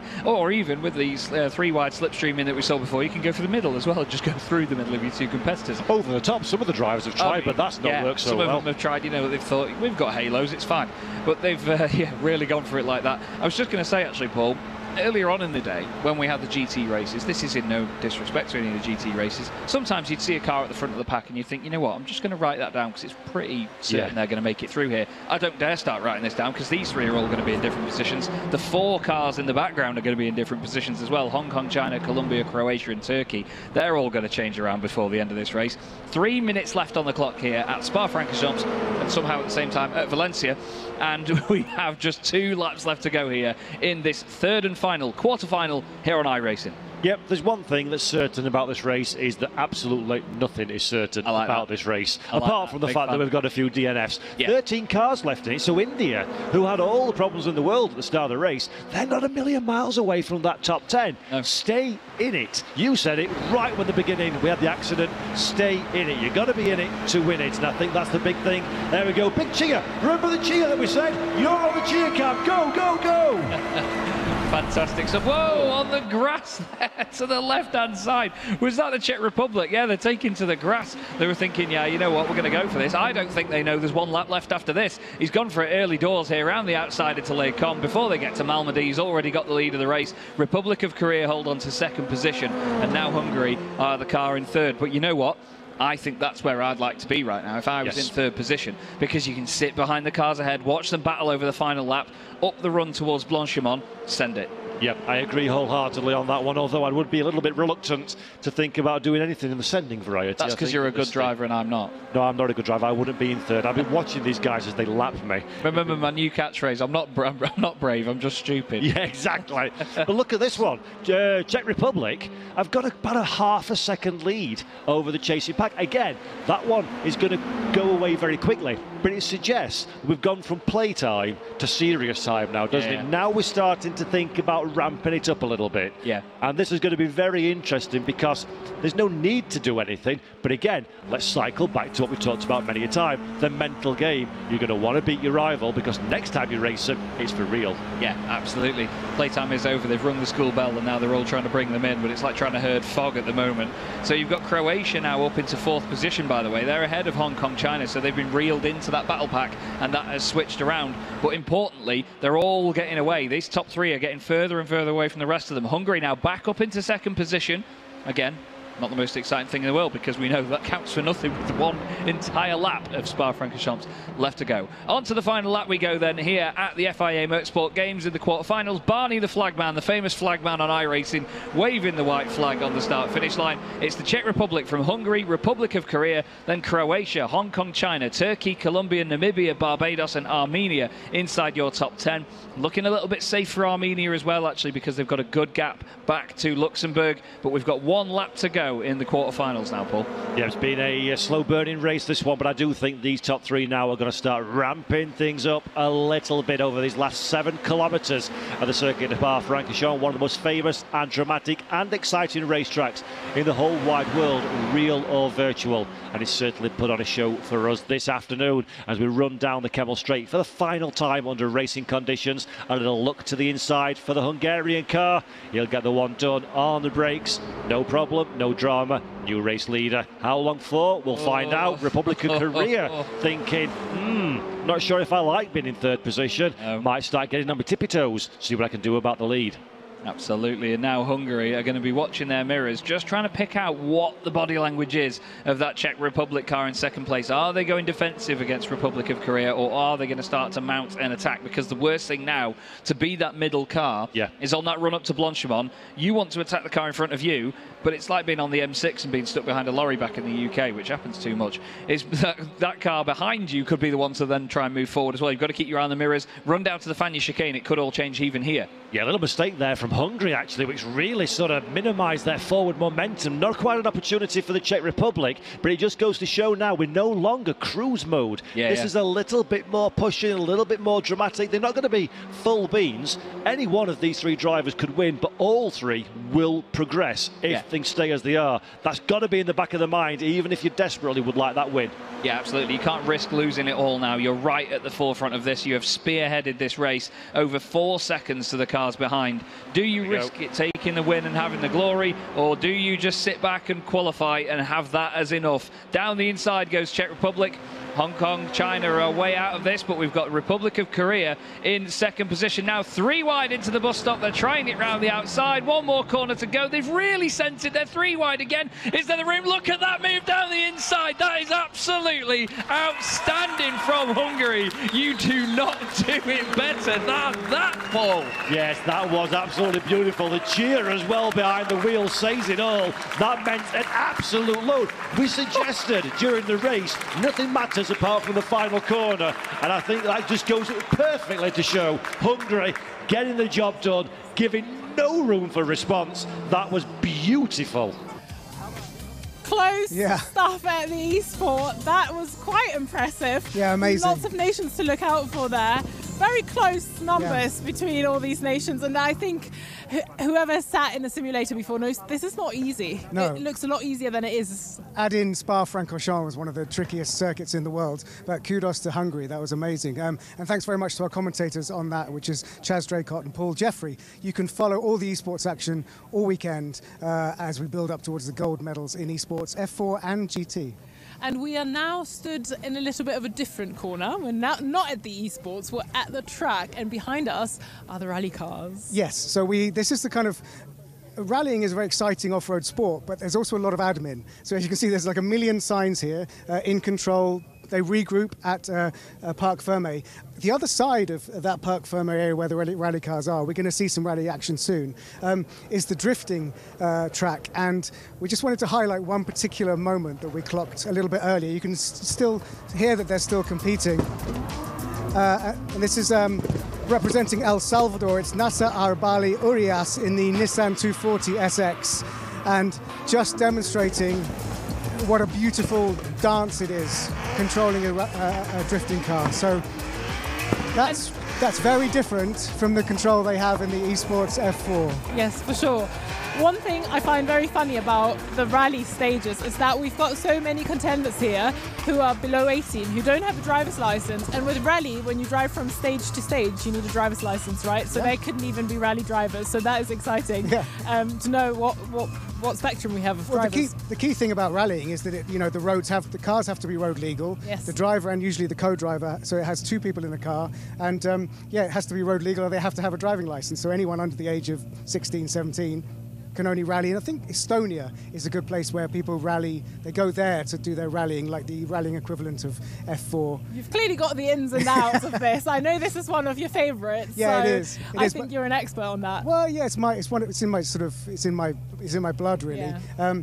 But because we are covering everything, I'm not really the expert on rallying this weekend. But I know a man who is. So if you excuse me a moment, yes. I'm just going to take you over here to have a word with Ben Constanduros. Hello, Ben. How are you? Nice Good, to thank see you. You too. So you're kind of overseeing all things rally this weekend. Even for someone like me, who knows a fair bit about rally, we've got Rally 2, Rally 4, we've got tarmac and gravel and historic rallies. How does it all work? Yeah, so today we've had 6 gravel rally stages. Actually, only 2 routes shared 3 times. Meaning this afternoon has been quite rough for the guys because they've been going over the same route of 14 kilometres 3 different times. The 3 different classes: 2 4-wheel drive, 1600 turbos. Rally 4 is our front-wheel drive, almost like a junior category, junior WRC run to those regulations, for instance. And then the historic is actually broken into different classes, but for us, we just see a lovely group of collection of historic rally cars.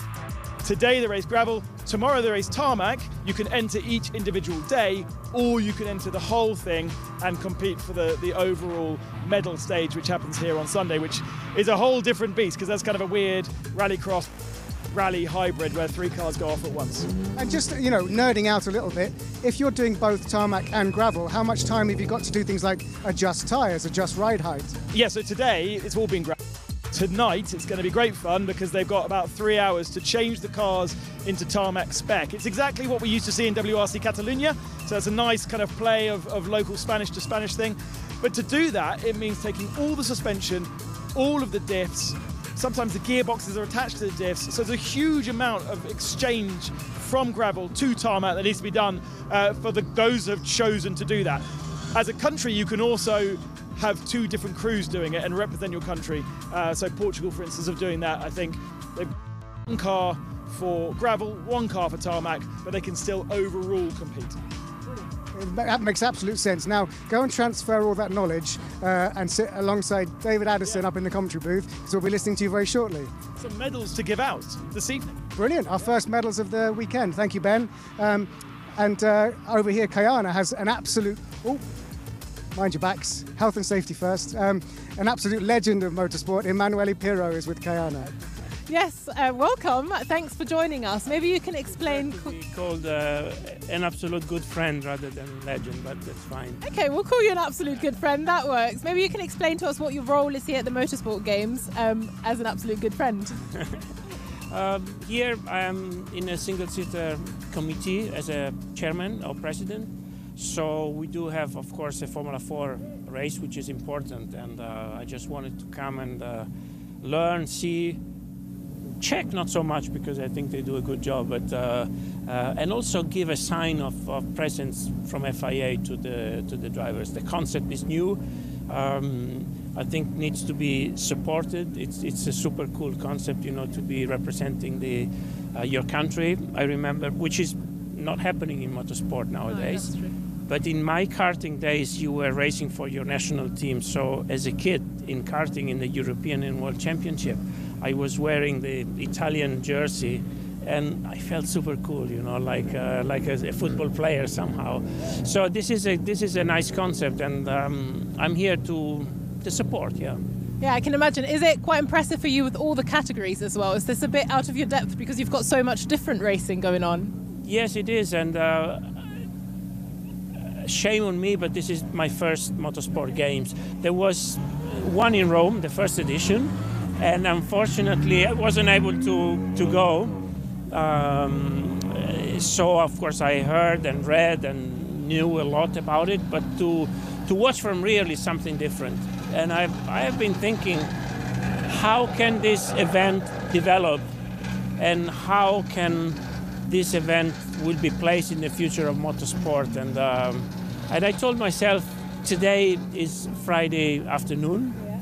I arrived yesterday, and I told myself not to draw conclusion before Sunday night. So from yesterday to Sunday night, I will be learning, watching, and everything, and then probably I will have an answer to my question. Fantastic. Well, we're very glad that you're here with us. We're going to have a look in the booth because it's time for some rallying, and that is a very exciting thing. If you haven't learned about it yet, now is a great time to stay with us and learn about rallying.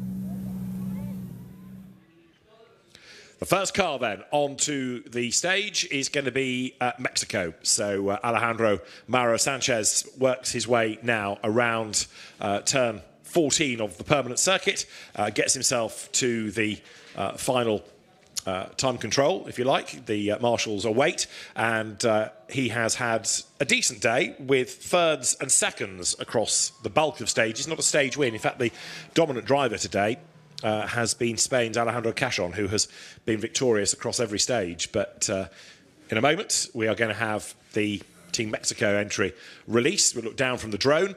David Addison and Ben Constanduris are trackside, and looking forward to something rather different compared to the circuit racing activities. This illustrates just how much of the permanent circuit can be used here.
Look at it.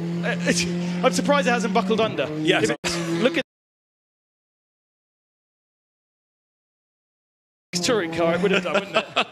He's given up the Cambrian Rally in the UK to come and do this, as Oliver Mellors, to represent Team UK. It's the last round of the British Rally Championship this weekend, and Oliver Mellors has been a regular in that. He's got his brother leading the historic division as well with his Toyota that we'll come to in a moment. But from the perimeter roads, back onto the permanent circuit, and now the long drag up the pit straight. So yeah, we're going to use at least use the finishing line of the main circuit, even if we're going backwards of that circuit. Nice little chicane to get through, and that will stop our timing beam. It starts because every car starts on a minute, so we know when they start, although unfortunately that hasn't stopped the clock by the looks of things. 2:59.920. It has on that screen, not on your screen. But Alejandro Mauro Sanchez, then, I was saying a little bit earlier on, has been top three for much of the day, taking individual stages into account. Not as dominant as Alejandro Cacaron, but we'll come to him in due course. So here, Alejandro Mauro needs to find some time, doesn't he? Because we're not just looking at individual stages. This is the last stage of day one of the event. So here's an opportunity to try to close that gap overall. Yeah, but he's not actually taking part in Rally 2 Gravel, which ends this evening. So he doesn't have to worry too much about where he finishes the day. He did lose a minute earlier on today with a puncture. He didn't change the tyre, therefore just got to the end of the stage with a slightly, well, not slightly ruined, it was completely ruined, the tyre, and did a bit of damage to the bodywork as well. But Mauro Sanchez, really one of the favourites for Rally 2 across the board, and has managed in the last couple of stages to get himself back ahead of Oliver Mellers after losing that 1 minute with the puncture, but also partly because Ollie's car's been also horrible, as we found out. It has been a brutal day. Tomorrow on tarmac is lovely. The Spanish roads, as you would expect, nice and smooth, but they did find some amazing gravel stages. For the first time, of course, in the Motorsport Games, to have gravel, and to be quite spectacular out in the hills. And we're not talking Mickey Mouse stages, are we? I mean, stage 6, the most recent one, it's a 10-minute stage. So there's a lot of mileage in there. These are good roads. Yeah, 14 kilometres each of them, actually. I don't know how they've managed to do that.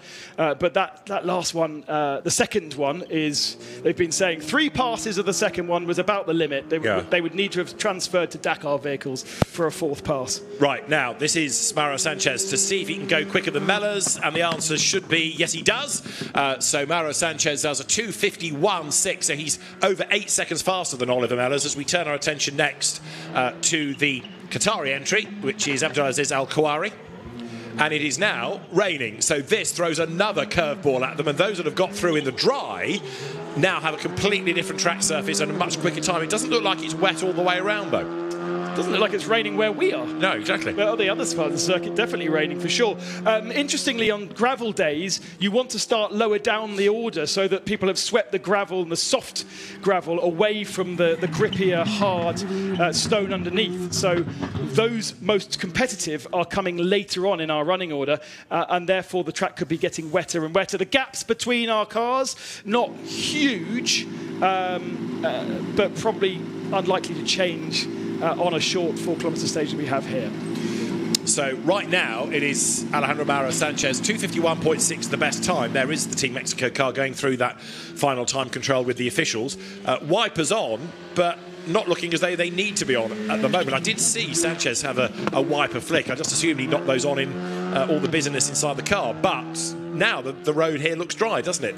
You do see, though, especially in this Qatari car, that there is not much grip given on a gravel setup, on gravel tyres, on this very smooth and slick circuit, Ricardo Tormo. The car's not biting at all, it's just sliding across the surface.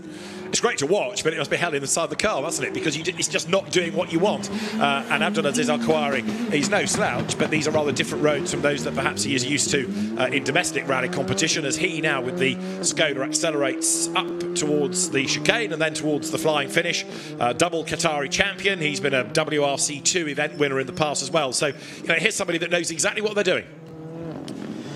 And a shame, he's just going to miss out on a podium in the Rally 2 gravel. If no problems occur with the top 3, then that will be 4th position in Rally 2 gravel. We won't see him tomorrow on tarmac. Interestingly, though, he was still quicker than Mellers, even though he had a wet road in parts to contend with. Still better than a battered and prop shaft affected and punctured tired Proton of Mellers. Now, this is Björn Sartorius for Team Germany, who's been a regular at Motorsport Games because we saw him a couple of years ago. And Sartorius, who has been in the German Rally 2 and Rally 4 competitions this year, as well as the Mitropa FIA Championship. Normally a man to watch. And a classic body language of the Ford Fiesta WRC and WRC2 cars. Very soft. You have to have these cars in gravel spec. Much softer than perhaps the Skoda appears to be. That's why you get this huge amount of dive that the nose. Look how far the suspension is. It then compresses when he gets back on the brakes. But that's how these Fiestas operate at their best. And you see that across the board. But it does look particularly lurid when you're on a situation like this. Different, interestingly, to qualifying. Because qualifying, which set the order in which they ran today, that was done with the regulation allowing you to change your springs and setup. So some teams actually had a completely different suspension setup for qualifying 4 kilometres yesterday that they then re-changed back into gravel setup for today. So the times that they set yesterday are not necessarily comparable to what they've done today, even though it's the same layout. So this is Bjorn Sartorius, who's aiming for a 2:51, but he's not really been in the top 3 all day, has he? So he's been there or thereabouts, to use that dreadful phrase, as he threads his way through the gap, tail wags a little bit, and now gets back onto the loud pedal heading up towards the chicane. But I think that brief bit of rain has passed. It doesn't look as though wipers are needed anymore, and Sartorius then comes now to the chicane, has to stand on the brakes, thread delicately through the tyre stacks up towards the line. Anything in the low 250s, he's pretty decent at the minute, and he will break the beam at... We await, a 2:58 is the time for Bjorn Sartorius. So he goes second on the stage, and he's ahead of Al-Khouari by 0.264 of a second. So Alejandro Mauro Sanchez has just gone storming away in terms of a time up front. Everybody else now arguing over second. Lithuania have been absolutely one of the surprises, perhaps, of today's running on the gravel, because Rokas has actually been in the top 3 almost every single classification of Rally 2 gravel, and he won't be running in tarmac tomorrow, but he is on course for picking up a bronze medal, and he's only 17 seconds off Ali Turkan for silver in Rally 2 gravel. Remember, we are giving medals at the end of this stage to the top 3 who have entered only in Rally 2 gravel. So Rokas, he is 17 seconds back from Ali Turkan. I don't see that particularly changing unless Ali gets himself stuck in a gravel trap. But this could be a medal finishing performance. Could indeed, couldn't it? So although you've got Rokas Stepanovic with lots and lots of arm twirling inside the car and hunting for traction, that would have cost him time. It looked good, but that's going to go against him. The Team Lithuania car then now threads its way across the runoff area in conventional terms, back behind the wall, and then he's got this very narrow gap to thread through at the other end. This is the one part of the day when we don't have to worry about track limits here. Yeah, absolutely. Although there are obviously areas where you can't cut, and there was talk yesterday in the paddock about an area of the circuit, not entirely sure where people were taking more and more liberties, to a point where a Rally 4 car hit a tyre stack and rolled twice on shakedown. Well done to the Netherlands. Oh, okay. They are going to be competing tomorrow in Rally 2 tarmac, but with a rather scraped paint job. And slowing right down as though he's thinking he's taken the finish. Yeah, he has. Oh, okay.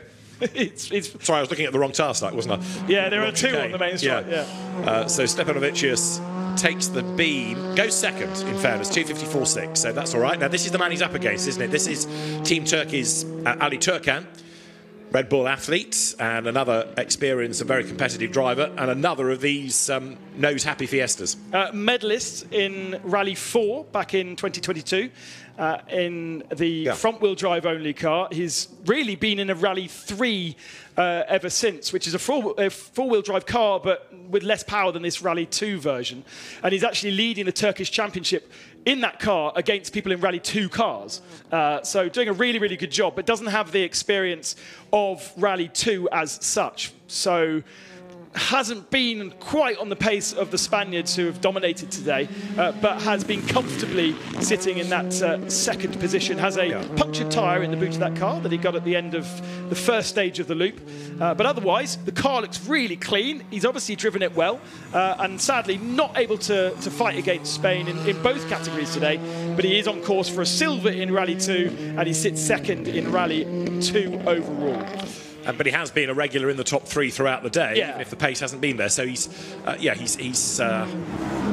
maybe not got the ultimate pace, but he's been a good, solid day, despite that puncture, as you say. So Ali Turkan now up towards the first tyre stack, the chicane, and then he's up towards the timing beam, and still a 2:51 is the best, but at the moment 2:51 plays 2:54, and into the chicane he comes. So Ali Turkan is going to put himself where in all of this? The answer as he gets to the timing beam will reveal itself in a moment, because Ali Turkan is about to stop the clock. We in turn look at Team Spain. Turkan goes second, 2:53, so 1.8 seconds down on Sanchez, but this has been the dominant man of the day. Well, both Spanish cars have alternated in stage victories. Cajon and Suarez. Suarez is only doing gravel, so he won't be with us tomorrow, but Cajon will be. And so, in theory, you'd say, well, Suarez should be the one that is the more dominant. And they are both leading their respective categories. But in overall time, in the afternoon, Suarez has lost time consistently to Cajon, whereby in the morning it was stage wins to Suarez, but by only a second or two, whereas Cajon's taken big chunks. So that bodes well for Spain tomorrow as well, because that Toyota Yaris will become a tarmac spec car tomorrow. Everything stiffens up, lowers down, looks more aggressive. 3 hours work for the Teo Martin Motorsport crew to do after this stage. And for the moment, it does look as though he's on course to hold firm at the head of the field by over a minute and a half by the end of this stage. It's Suarez who will be picking up that Spanish medal if he can complete this stage. Now, rallying is big in Spain, motorbike racing and rallying, two really popular branches of motorsport.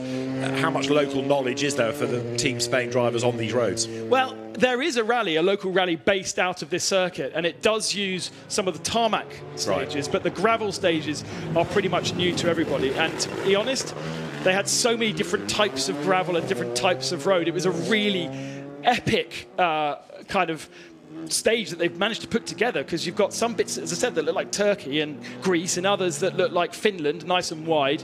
Some really red, sort of earthy, sticky, clayey stuff. A really good mix, but Spain definitely looking very, very strong. Right, the timing beam goes Cajon, and that should put him up to the top. He does 2:49. That's the best time of the stage. Another stage win for him then, continuing this somewhat dominant day overall, if you ignore gravel for a moment. But the other Spanish entry is now the one that takes up attention. Yeah, so I've seen Suarez in the European Rally Championship, mainly on tarmac, to be honest. The Madeira Championship. They have their own sort of subset of the Spanish Super Series, and he's absolutely dominant there. So interesting that he's chosen to focus on the gravel element, but he's obviously multifaceted, and there hasn't been a direct competition between him and his teammate in Spain, because they are on different classifications. But I certainly have been looking at it, and I'm sure they have. The sunglasses, the cool sunglasses, were out at the regroup for Jose Antonio Suarez, even though it is dark as dark can be. Yes, but he is a double Spanish gravel champion, so he knows exactly what he's doing on that type of terrain, and he's making the tyres work on this tarmac surface.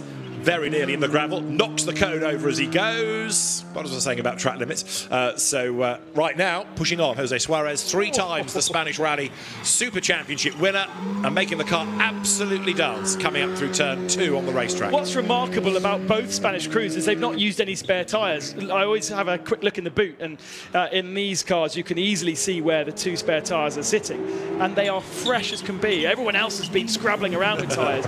The tyres didn't look particularly well used, and the ones in the boot hadn't been used at all. So it's been a very controlled day by Suarez, and now he's able just to finish off those Pirellis. Here he comes then, up towards the chicane, and this could be a stage win overall, and the one tarmac stage of the gravel rally. Up towards the timing beam comes Jose Suarez then, and up towards the beam, goes through. And disappointingly, only 4th fastest then. So in terms of an overall time, not great. Should be enough to give him a medal, though, within the gravel rally. And look at this for commitment. Loads of understeer. The car pushing out wide. Curb, clips the gravel. But hey, that's fine, because it's not a tree, it's not a rock, it's not a bush, it's not a ditch. Gets away with it. And then, that's not really a marshal. Clip the bollard, knock that out of the way. So Suarez taking the liberties on the racetrack here that you just would not do on a gravel stage. No, but if it's a bush, you would. You aim for the bush.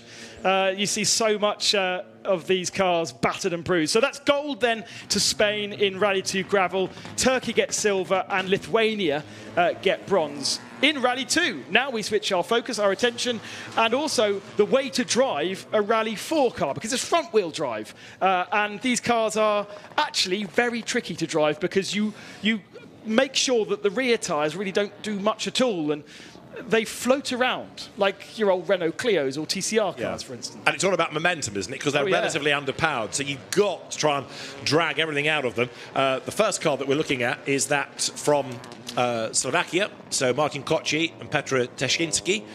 Koci has had a couple of overall stage wins during the course of the day, so the car, to my eye, looks relatively undamaged. Ben's about to tell me its woes of the day. No, he's had a pretty good day, apart from using a lot of tyres. The rear tyres on that car are bald. They have no grip whatsoever.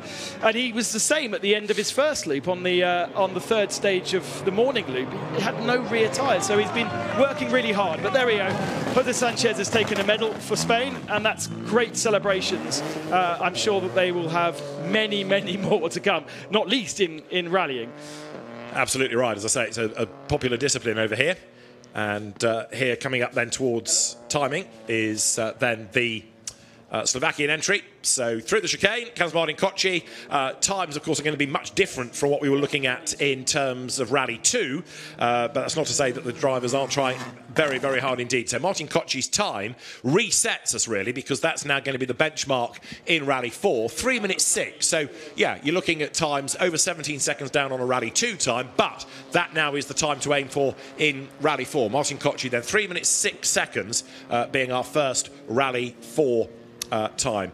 And now we turn to Team Germany, which again has got cars just as in Rally 2. You can do tarmac and gravel, or just tarmac, or just gravel. So that's why, unlike other disciplines here, there are 2 entries for a given nation. Or 3.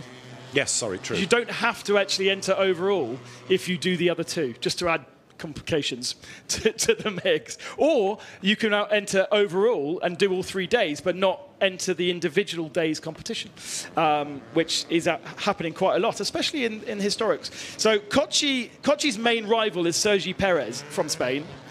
Sergi Perez runs 3rd or 4th on the road, and I think he's had a little bit of an advantage by being further back in that running order. He was slow in qualifying, and he was purposefully slow in qualifying so that he didn't end up with a time too fast. So the Team Germany car that we are looking at is Tom Kessler, who hasn't really sparkled, in fairness, overall in Rally 4, but that's not to say that he's not worth watching, because he's another driver that's done a lot of rallying in the last few years, and he's a German 2-wheel drive champion this year. He's won the DMSB Rally Cup back in 2021, so he is a CV'd driver. A lot of these Rally 4 drivers, of course, it being a relatively young formula, have huge amounts of experience, but only in their own country. So this is the first time he's ever competed outside of Germany, and probably, therefore, his first time on gravel. Because I think mainly the German championship is a tarmac-based championship. So he will be looking forward to tomorrow to being a bit stronger. And has gone quicker than Koci, so only by 99 thousandths of a second, but he's put one over Martin Koci, who has been a stage winner today. So that's a pretty good end to the day for Tom Kessler. Maybe it's feeling more comfortable on a tarmac surface, but even so, it's a stage win, or potentially a stage win, given good pace already. And because we're halfway through and we've got tarmac tomorrow, everything completely changes tomorrow. And someone like Tom, I think, will be a lot higher up on the order, and he'll start crawling back all the time he's lost from the gravel day. Yeah. This, however, though, looks like medal number 2 in quick succession for Spain. He needs to lose 20 seconds to Martin Koci if he's going to lose that gold medal in Rally 4 gravel. He is a man that we will see also in Rally 4 overall, so he will be doing tarmac tomorrow as well, but he is registered to do a medal in tarmac, a medal in gravel, and a medal overall. He being Sergi Perez here, so this is the next medal in the offing for Team Spain. Pretty good start to the games, isn't it, with medals racked up on the Friday evening, at the very start of the weekend. So lights on, lights starting to fade. Sergi Perez, and as you rightly pointed out earlier, completely different look to how they're being driven and feel to how they're being driven. You know, lots more understeer evident, less tail wagging with less power. Yeah, and with gravel tyres as well that are made to be soft to roll. I don't think it's a particularly pleasurable feeling, especially front-wheel drive. I know that four-wheel drive guys like it because they can throw them around and really slide, even though it's not fast. With this, it's just wait for the front wheels to actually give you some grip and positivity. And what are we talking about in terms of engines for the bulk of the Rally 4 brigade? Quite a different selection of engines, but effectively they have to have their balance, so they have 5 kilograms per horsepower, and depending on what your engine produces, depends on the weight of the car. But in this, it's all Peugeots. We've only got a couple of Opels tomorrow on tarmac, but the whole field has been Peugeot 208s. So that time offered up by Perez was the fastest, and 3 minutes 5.418, 1.2 seconds quicker than the opposition. As next we turn attention to India. Pragati Gowda, the Indian lady, is next, and somebody else with titles to her name, having been the Indian National Junior Champion, Indian Gymkhana Champion, and again, it just illustrates the global nature of the motorsport games, doesn't it? You know, you've got what you might call conventional rallying nations. Rallying is popular in India, but it's quite a commitment to come and do the games from that part of the world. Well, she's also competing in the French Gravel Championship this year, which isn't the more popular of the two, because tarmac gravel tarmac is the one for the French guys. She's had a bit of an adventure. She rolled her recce car on Wednesday before she got to stage 1. So the team had to drive a second car out to her so that she could complete the recce with her Brazilian co-driver. And then today in this afternoon's stages, damaged the radiator and spent 10 minutes repairing that. So was on course actually to be 3rd or 4th, but unfortunately lost 10 minutes in the middle of this afternoon, and therefore trails somewhat in Rally 4 gravel. But she's overall registered as well, so we will see her tomorrow, and the car should look a bit prettier tomorrow. But she's a rapid driver, is Pragati Gowda, so it's a shame, as you say, that she had that drama with the radiator and lost time. Brazil is currently being chased by the drone as the Brazilian entry of Luis Stedili comes through. Now, Stedili has spent most of his day, in terms of the overall part of the event, being 3rd. Yep, yeah, exactly, and the same for Rally 4 gravel as well. So he's on course for a medal for Brazil. And the challenger was really from Team India, but that faded obviously this afternoon. So he's been left in the middle ground, not as close to the pace of Perez and Kochi, but good enough for a medal in 3rd position. Yes, with Gowda cheesed off that she wasn't able to take the bronze, therefore. So there is Luis Stedili heading towards the end of the stage. And thread now round the back of turn 2 and then off the racetrack down towards turn 1, round the perimeter of that, back onto the circuit on the pit straight, and then up towards the chicane. Still to come, we've got the historic cars, which I think are most fans' favourites because of the noises and the memories they stir, but we'll come to those in due course. Rally 4 has been another popular initiative, though, hasn't it? A relatively cheap way of getting involved in international rallying. And these cars, if I put my FIA hat on for a second, are now lined up to be TC Light cars. Yes. So they can be put effectively a tarmac package as you would use on a tarmac rally, and you can now use them in tarmac championships. I think the French are already lining that up for next year. So quite useful that the engine, the chassis is multifaceted, so it could be a circuit racer or a rally car. And the nice thing about Rally 4 is that the manufacturers are getting involved. You know, there is the Stellantis Cup, for example, where big manufacturers are taking young drivers, trying to promote them and exploiting the benefits of rallying once again. So I know that the top level of WRC is very, very expensive, and yeah, it is manufacturer dominated, but manufacturers are looking at the platforms beneath. So Stedili up towards, very, very wide, I was going to say, up against the barriers there, because he got oh so close to the tyres, but he survives that, but time lost. On the handbrake, that's what we like to see. Well, glad they have a handbrake, because most modern cars now have a button or a switch, don't they? It's true. I reckon if you bought a Peugeot 208 off the shelf, it would probably have a button, right? Yeah. But for rallying, you need to have a bar. You need to have absolutely, to grab hold, especially a front-wheel drive thing that you can't do anything with the rear wheels. You're on the bar quite a lot to get it to turn. Up to the line, up to the flying finish, then goes Luis Stedili, as we look next at the Chinese Taipei entry of Hushan Li, the man behind the wheel. I've seen them doing lots of selfies today. Right. They have been clearly loving their experience. Look how beautiful the car is. It hasn't been scratched, it hasn't been dented, it hasn't been damaged at all. And so at the end of each stage that I've seen them, they park up and they take a photo of themselves, because I think this is only his 6th ever rally. So the amount of stages he's accruing is percentage by percentage quite big every time he finishes. Yeah, and this will have therefore been a massively useful learning experiment for him, won't it? So great experience all round, but yeah, he'll go back buzzing after stages like this as the Peugeot then comes towards the tarmac once more, wriggles its way back on track, and Hushan Lee has not been fighting for stage wins, but has been getting steadily quicker over the course of the day as the confidence kicks in. He inherited another position this evening with Portugal's Rally 4 car crashing out on the last stage of the day.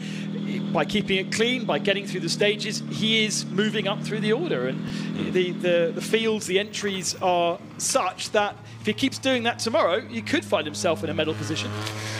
Now the historic cars are also on stage. There is the Audi Quattro in the hands of Andrea Țiwian. He was the gold medal winner in historic rallying at the 2022 FIA Motorsport Games. And this, for many people, is the epitome of rallying still. Just won San Remo last weekend and literally brought the car directly from there to here.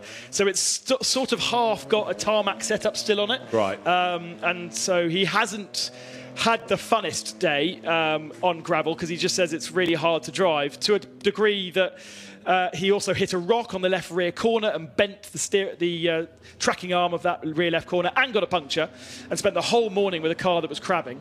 They managed to fix that at lunchtime. It looks wonderful, but he just hasn't quite had the pace to be as dominant as we saw him last year. So I'm excited to see what he can do on tarmac tomorrow, where I think that would be his preferred surface. Yeah, Ben Mellors has been the man to beat across the day in his Toyota in the historic division, but Andrea Țiwian, or Zippo as he prefers to be known, is a great competitor. He's been a regular this year in the European as well as Italian historic championships, 3 times a class champion in the European Historic Rally Championship, and just about, if you've ever seen a car breathe in, that was the time, wasn't it? As it just scraped its way between the wall and the tyres, and the Audi Quattro then, the original four-wheel drive Group B rally car that started that revolution all those years ago, 1982 when it first came in, and turned rallying upside down. Some of these historic cars have got amazing pedigree. I don't know the pedigree of this particular one, but certainly the Celica that is leading by over a minute has Bjorn Voldegaard's name on the side. It has some old stickers as well.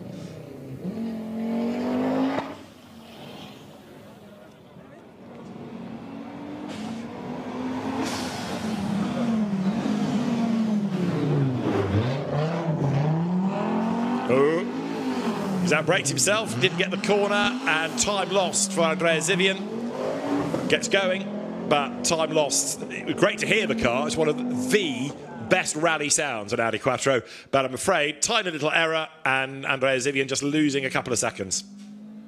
Not convinced that that rear left is completely as it should be. This is going to be the target time in historics then, as the Audi Quattro then accelerates over the line, and the time that Țiwian has done is 3 minutes and 10, so that is the target. Now, this is the Toyota that Ben was talking about, the car of Ben Mellors. It's a sort of tribute car, I think, rather than you would describe it if it was a Goodwood, rather than a genuine Voldegaard car. It is a car of the time made into a rally car to reflect what was of the period. But Ben Mellors has driven it really well today. It's been a regular in historic events. It's been a regular around Goodwood in the rally stages there. It's a well-used Toyota. And the Mellors, of course, a good rallying family. Dad has been very successful over the years as well. We've seen Ollie Mellors already. So Dad Chris watching on as here up comes the Toyota back to tarmac, and Ollie Mellors then, having rather dominated the day, is now trying to get another stage win, and barring a mistake should be able to do it here. He's got a 3 minutes and 10 to beat, but bearing in mind that Zippo with the Quattro, Andrea Țiwian, made that mistake, it's advantage Mellors. You can see the side windows absolutely covered with the little scrutineering tickets from Goodwood, but the Toyota pressing on. Yeah, and ɁYWO could have cost himself a gold medal with that little mistake, because it is very, very close in historic rally gravel between himself and the Ford Escort Cosworth of Team United Kingdom and Ernie Graham. So this car, Ben Mellors, is entered into the whole rally, but is not entered individually into the individual days, and there are other Team UK cars entered into those individual days. And at the moment, we could be getting a medal for Team United Kingdom, but 0.3 of a second, we're going to have to pay great attention to Ernie and his daughter Anna Graham. The more you try and explain the difference between overall and gravel and tarmac, the more confused I get. I know, because I'm also not saying them right. It's been a long day. Fair point. Right, Ben Mellors then, to try to beat the Quattro, heads up towards the line and goes through with the stage time being slower, interestingly, a 3:15 as against a 3:10 from the Audi. So a lot of time lost relatively there. That's a big surprise, that. First stage loss of the day. Right, now no rally would be complete without a Ford Escort Mark II. And the good news is we've got more than one on this event. But Ernie Graham, who is a regular winner in historic events in the UK, he's been a winner in the European Historic Rally Championship as well. The care home owner comes then with the Escort Mark II with the Union flag atop it, down towards the next corner. Yeah, so a car that we won't see tomorrow, only entered into historic rally gravel, but could be on course for getting a medal for Team UK, willing it on by the looks of things. I don't know, their head nodding is with the brakes or them going, come on, come on. ŻYWO is the target, ŻYWO's time is the target, and just 0.3 of a second coming into this stage was the difference between the two. Incredibly close, because Ernie Graham managed to get a stage win on the last stage, just as I was coming up here, and so that passed me by 33 seconds. So it's really, really close. Not many corners to go. Now, if an Audi Quattro makes a great, iconic noise in rallying, so does an Escort Mark II. So let's have a listen to this as he comes down towards the camera.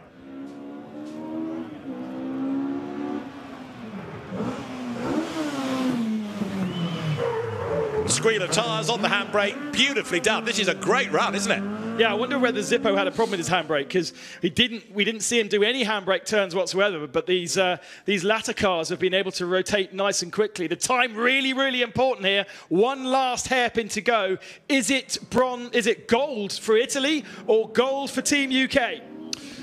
Up to the line comes Ernie Graham, and let's see where he slots in. It is still Italy fastest and stays fastest. Ernie Graham goes second. By how much? By over 2 seconds. Oh, so ŻYWO has got the gold. Here he is. He won't know it. Oh, maybe he's looking at the timings. Oh, the timings aren't automated like they have for the rest of the day because of this circuit element, so it's not going to come quite as quickly as you'd like, ŻYWO. Cameraman, give him a thumbs up. Tell him he's good. Right, from one type of rally car to something very different indeed. The Volvo 240 Turbo, which has been obviously a prolific clubman's car in Swedish events over the years, and most have been destroyed against trees. The 240 Turbo was a popular touring car in the mid-1980s in the Group A era, but for this weekend, it's a historic rally car as well, and this is for Team Germany.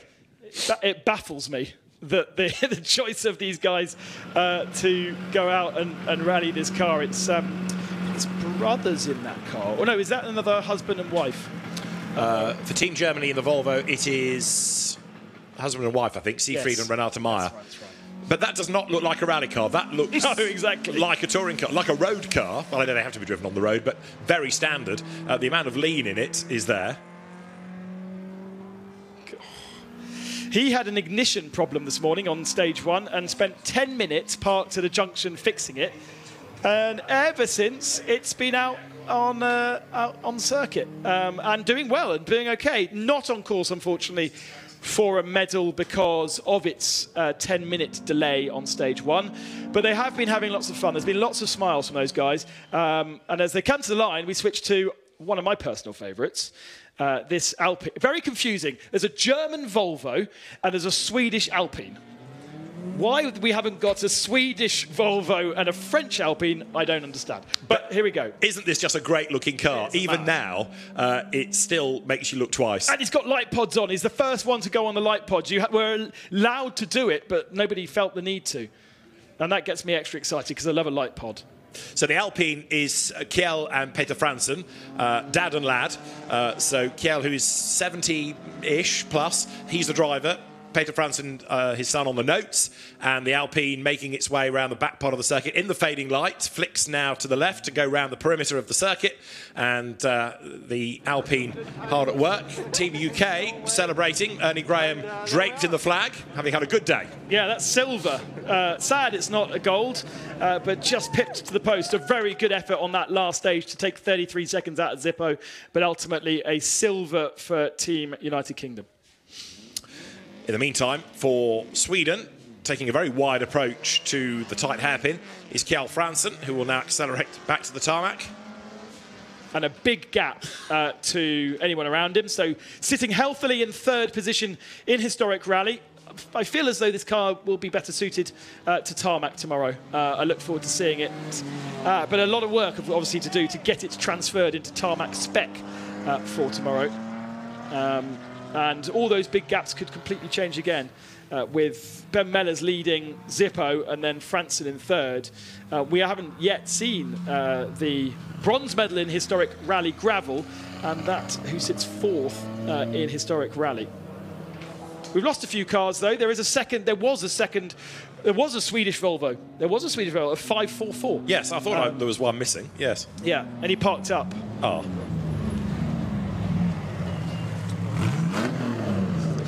And the Alpine getting itself through the final tight hairpin. Now, just to explain while we have a moment, because there are only a couple of cars still to come. Day 2 of the overall rally competition is tarmac day. This stage, I'll try this again. The circuit is used again at the end of tomorrow. Is it a carbon copy of this stage, or is it tweaked in any way? No, completely the same. So this is the same stage from qualifying. Stage 7, stage 14, and then a variation, obviously, for the medal stage, where we have 3 cars on track at the same time. There's ຄໍ. Yes, well done. After nearly breaking the car completely this morning, you are a gold medalist. The message has got through now as we look at, is that the Opel Ascona of Wojtek Steif? Yes. Yes, which makes a great noise.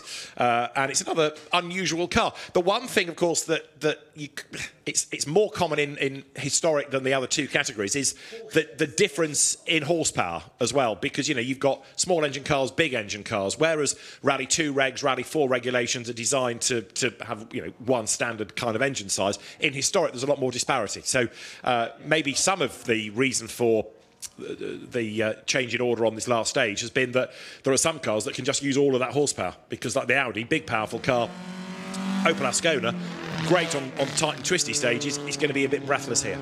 Yeah, he had an Opel Kadett, if you remember, in 2022, which was possibly chosen to be a tarmac-only car, whereas this much higher off the ground and much more suited for today. But we haven't seen much from Vonch. Taking Rally 2, Rally 4 and historic into account.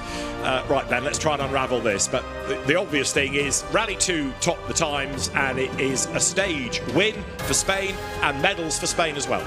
Yep, medals for Spain in Rally 2 gravel, in Rally 4 gravel as well. And Italy gets the historic rally gravel awards, gold. And of course, then we have to wait for tomorrow evening before we award the tarmac. But we don't award the overall until we do the medal stage on Sunday. And the 21st time set by the Volvo of Siegfried and Renata Meyer. The 21 cars then that we've had across the rally. So we just shouldn't forget the Volvo, because it's a welcome addition to the ranks this weekend.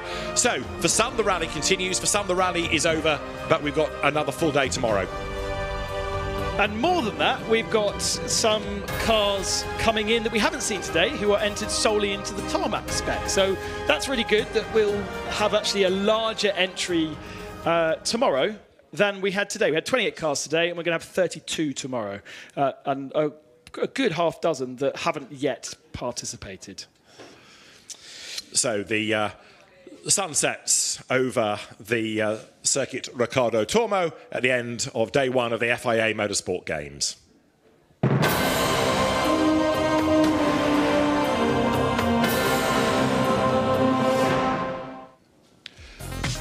So let's have a look then at the Rally 2 cars on the stage. It was Ali Turkan for Team Turkey, who, having had a good day, being in the top 3 for the bulk of it, continued that by being 3rd fastest here. Second quickest, though, was another driver who spent most of his day being within that top 3, and that was Alejandro Mauro Sanchez. He was 2.2 seconds away from the top time, though, come the very end of the stage, and the stage winner was for Team Spain, Alejandro Cajon, who has rather dominated Rally 2 over the course of the day. If you take Rally 2 overall, just ignore the gravel section for a moment, he has been unbeatable. Whereas on the gravel element of the rally, Jose Suarez took another stage win, and with it, a gold medal, because the gravel competition ends today. And so for Team España, the first gold medal, and it came through Rally 2. Jose Suarez taking gold.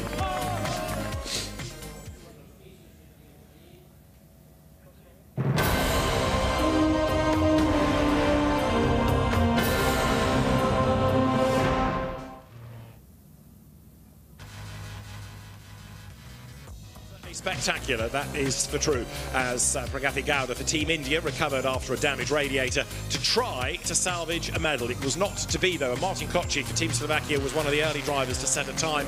Touch of understeer, just compromising pace a little as he made his way through into the next chicane.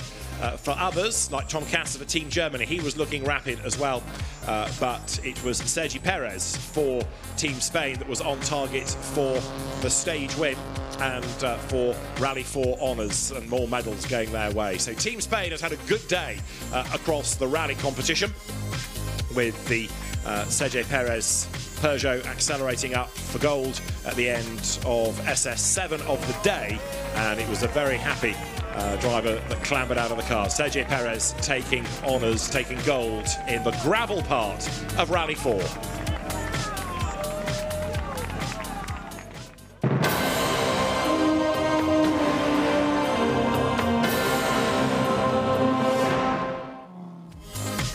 Historic rally action came at the end of the day on the Circuit Ricardo Tormo. After battling their way through the gravel stages, the cars then hit tarmac, and Ben Mellers had rather dominated the day in his Toyota, whereas Siegfried Meyer in his rather standard-looking Volvo looked a little leery as he tried to adapt to the fast tarmac circuit. Ernie Graham, though, was looking for a medal in his Ford Escort, but he didn't quite have the pace to beat last year's outright historic rally gold medalist Andrea Zivian, whose Audi Quattro was looking mighty, even though it had struggled a little bit over the course of the day overall to the Ben Mellers Toyota. It was on target to score the gold medal within the historic rally gravel section of the event. So that meant that it was another gold medal for Andrea Zivian, following on from gold at the 2022 FIA Motorsport Games.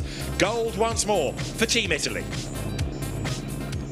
What a wonderful first day here in Valencia. It has been a mix of weather. Yeah. I think this is a good spot to wrap it up, because it looks like the world is ending, but it's not. We had a fantastic day here at the circuit with lots already going on. Yeah. Personal highlights?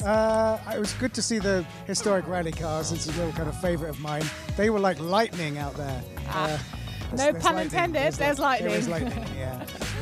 No, it's been a really good day. You know, already medals awarded. You know, Spain and Italy looking strong. They came with a heavy delegation, and I think they've got both of them.